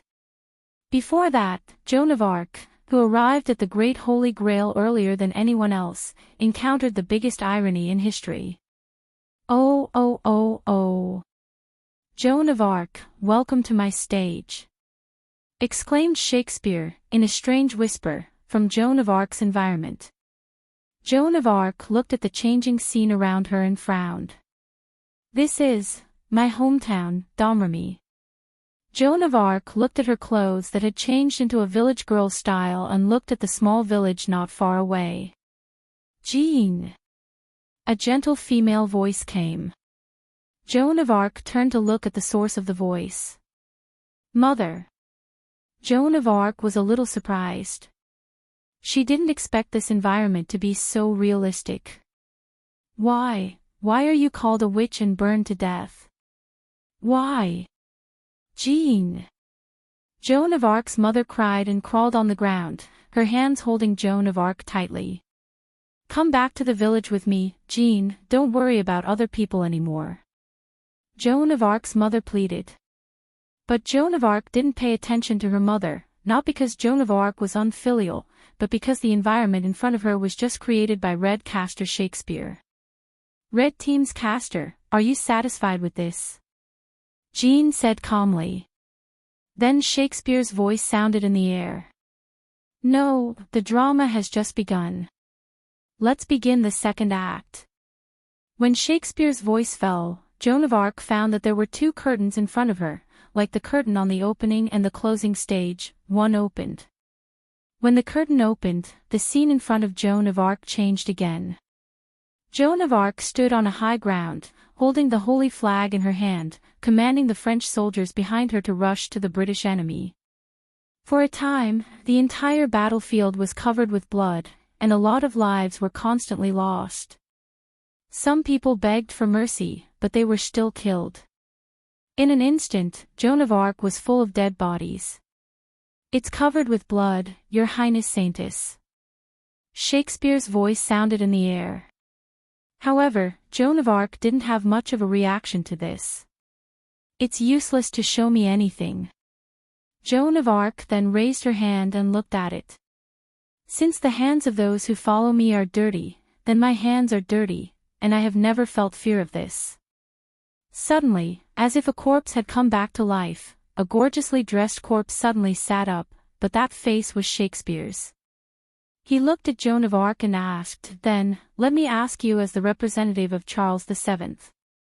Then a corpse beside Joan of Arc suddenly raised its head. Needless to say, it was another Shakespeare's face. You stepped forward bravely and went to the battlefield. Dirty my hands with blood and win back France. Then the corpses around her raised their heads and asked Joan of Arc, "However, you were burned at the stake in the end. How sad is this?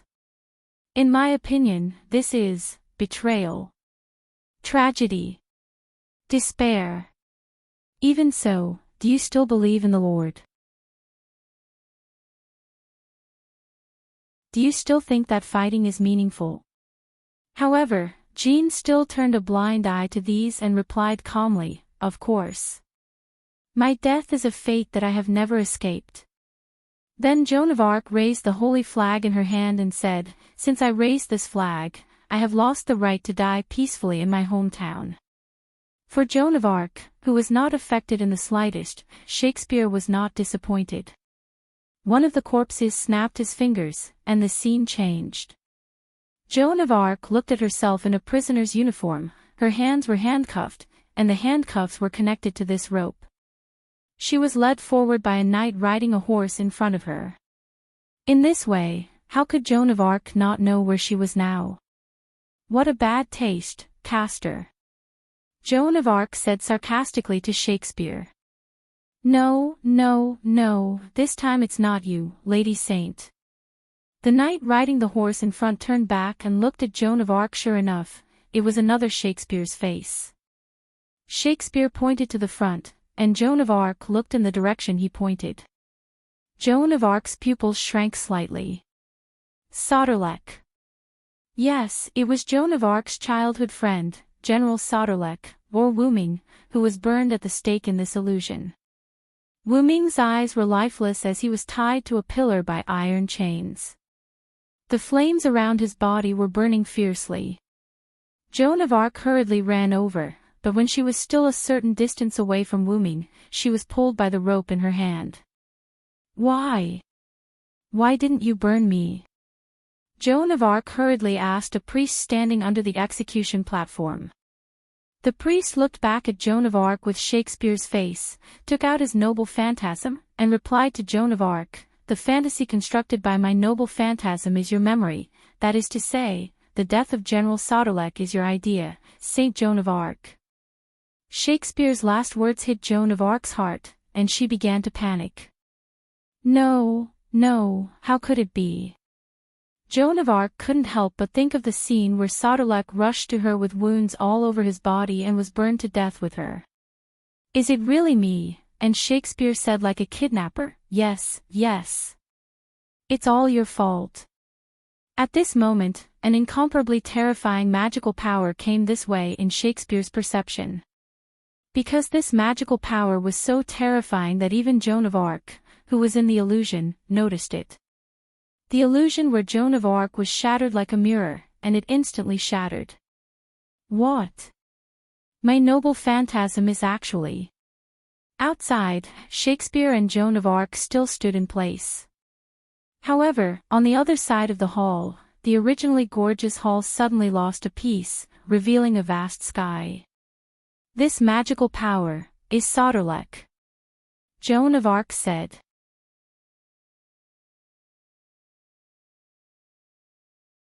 At this moment, Joan of Arc, who had escaped from the illusion created by Shakespeare's noble phantasm, the hour of the play has arrived, and here shall be thunderous applause, would no longer be deceived by Shakespeare's rhetoric.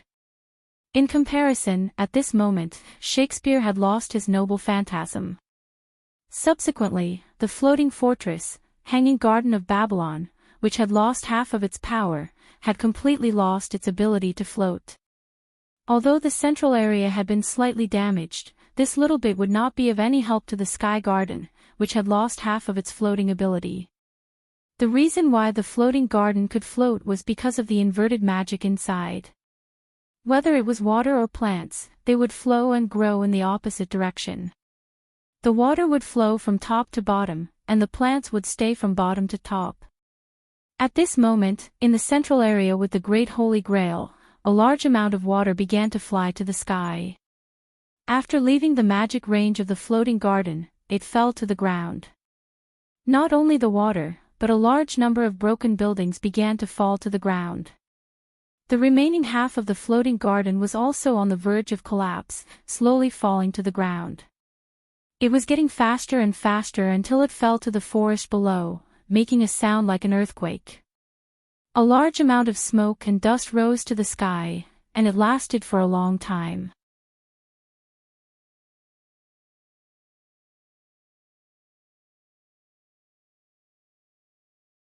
Chapter 89. Amidst the ruins of a large number of buildings, a hand suddenly reached out from one of the taller ruins. Accompanied by a burst of debris and dirt, Wuming struggled to crawl out. Wuming was covered in wounds, and his broken armor was almost completely gone. Wuming panted heavily and looked ahead tiredly. He saw another hand reaching out from the taller ruins.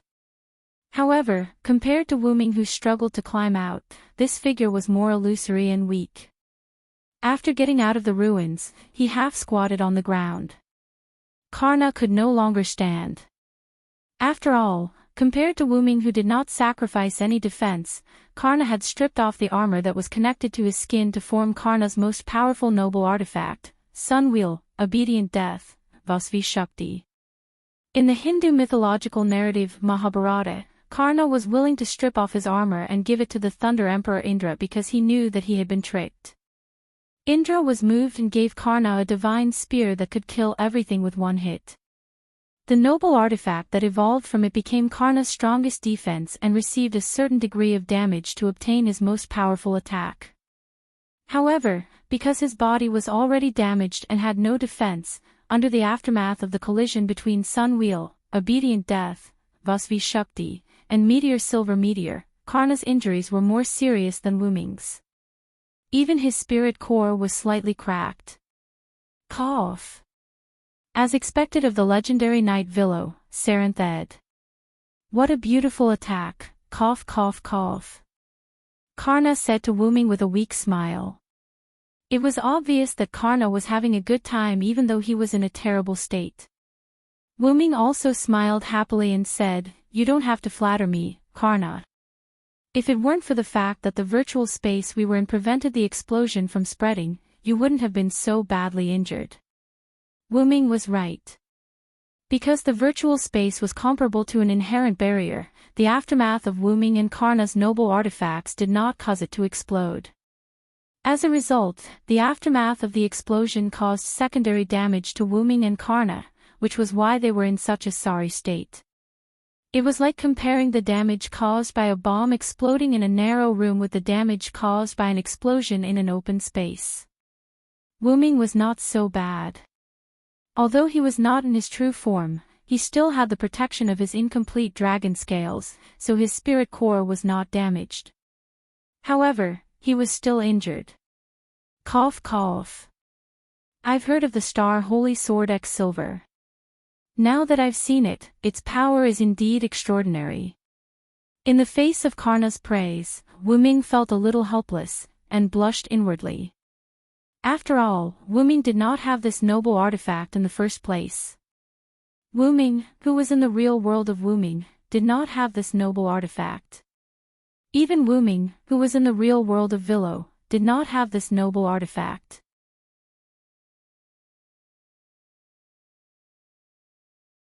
This noble artifact evolved from one of Wu Ming's skills with the help of suppression.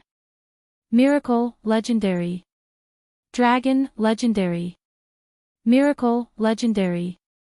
Before Wu Ming faced Karna's strongest attack, he had the belief that he had to win, which led to the activation of this skill. In addition, the suppression of the world where Wu Ming was in had a special relationship with Wu Ming, so to a certain extent, it supported Wu Ming, allowing him to obtain an evolved noble artifact. Silver Meteor, X Silver Meteor, Level, EX Type, Evil Noble Artifact Distance. Maximum Catch. This was a treasure created by the suppression of the planet. The Sacred Star Sword, which had been released from its suppression, had the effect of judging the enemy as evil. As long as the enemy was the owner's enemy or someone who had to be defeated, the Sacred Star Sword would give the enemy the attribute of evil. The target of the judgment was both a person and an object. Even concepts such as space and time could be included in the judgment. Because the noble artifact was a part of himself, Wu Ming immediately used it after obtaining it. He was not unfamiliar with it at all. The suppression knew that Wu Ming, who was in the real world of Wu Ming, would not be able to defeat Karna, so it forcibly added a noble artifact to Wu Ming by relying on Wu Ming's wait for me skill, Miracle. After all, the character of Sodlek was created by the suppression of history. Adding a noble artifact at the last minute was not a big deal to the suppression. If Wu Ming, who was in the real world of Villo, had been able to tie with Karna, he would have had a mysterious buff. However, as a Sodlek, Wu Ming did not have many mysteries, so he really could not fight against the powerful and mysterious Karna. As the origin dragon, Soren was someone whom the two suppression forces had to curry favor with, so he had to be a good host in his own world. It was precisely because of this that Wu Ming could be considered to have defeated Karna. It was also because of this that Wu Ming blushed. Although the suppression had good intentions, Wu Ming was not someone who could not accept defeat. Wu Ming was not that thick-skinned to be praised by the enemy for defeating him with a power that did not belong to him. However, he could not say that. After all, X Silver was Wu Ming's noble artifact, and X Silver Meteor was an evolved noble artifact that was forcibly catalyzed by the planet's suppression force and the human suppression force.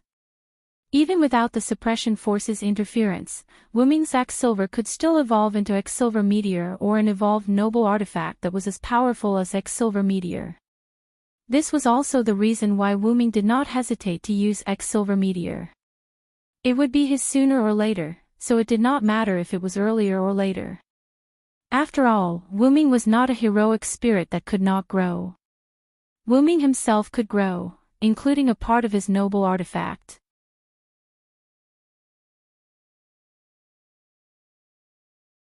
Karna could also see that Wu Ming was a little embarrassed. Although he did not know why, he immediately changed the topic. "Can you grant me a request, Your Excellency Siren thought." Karna no longer called Wu Ming Sodric. After all, the power that defeated him was from the Villo. "Please speak." Wu Ming looked at Karna, who was about to disappear, and nodded. Even if Karna asked, Wu Ming would find a way to help Karna. After all, this was not a glorious victory. The original master of the red team was caught by assassin with poison. Although the Sky Garden was destroyed and fell, the room where my original master and the others were in was on the other side of the undestroyed Sky Garden. Even if the Sky Garden fell, I don't know if they are okay. Please go there and help me check the situation. If possible, please save them. Wuming was stunned, but he immediately reacted. Then, Wuming smiled. As expected of Karna, the hero of charity. I'll go now. Wuming dragged his broken body to the direction Karna pointed out.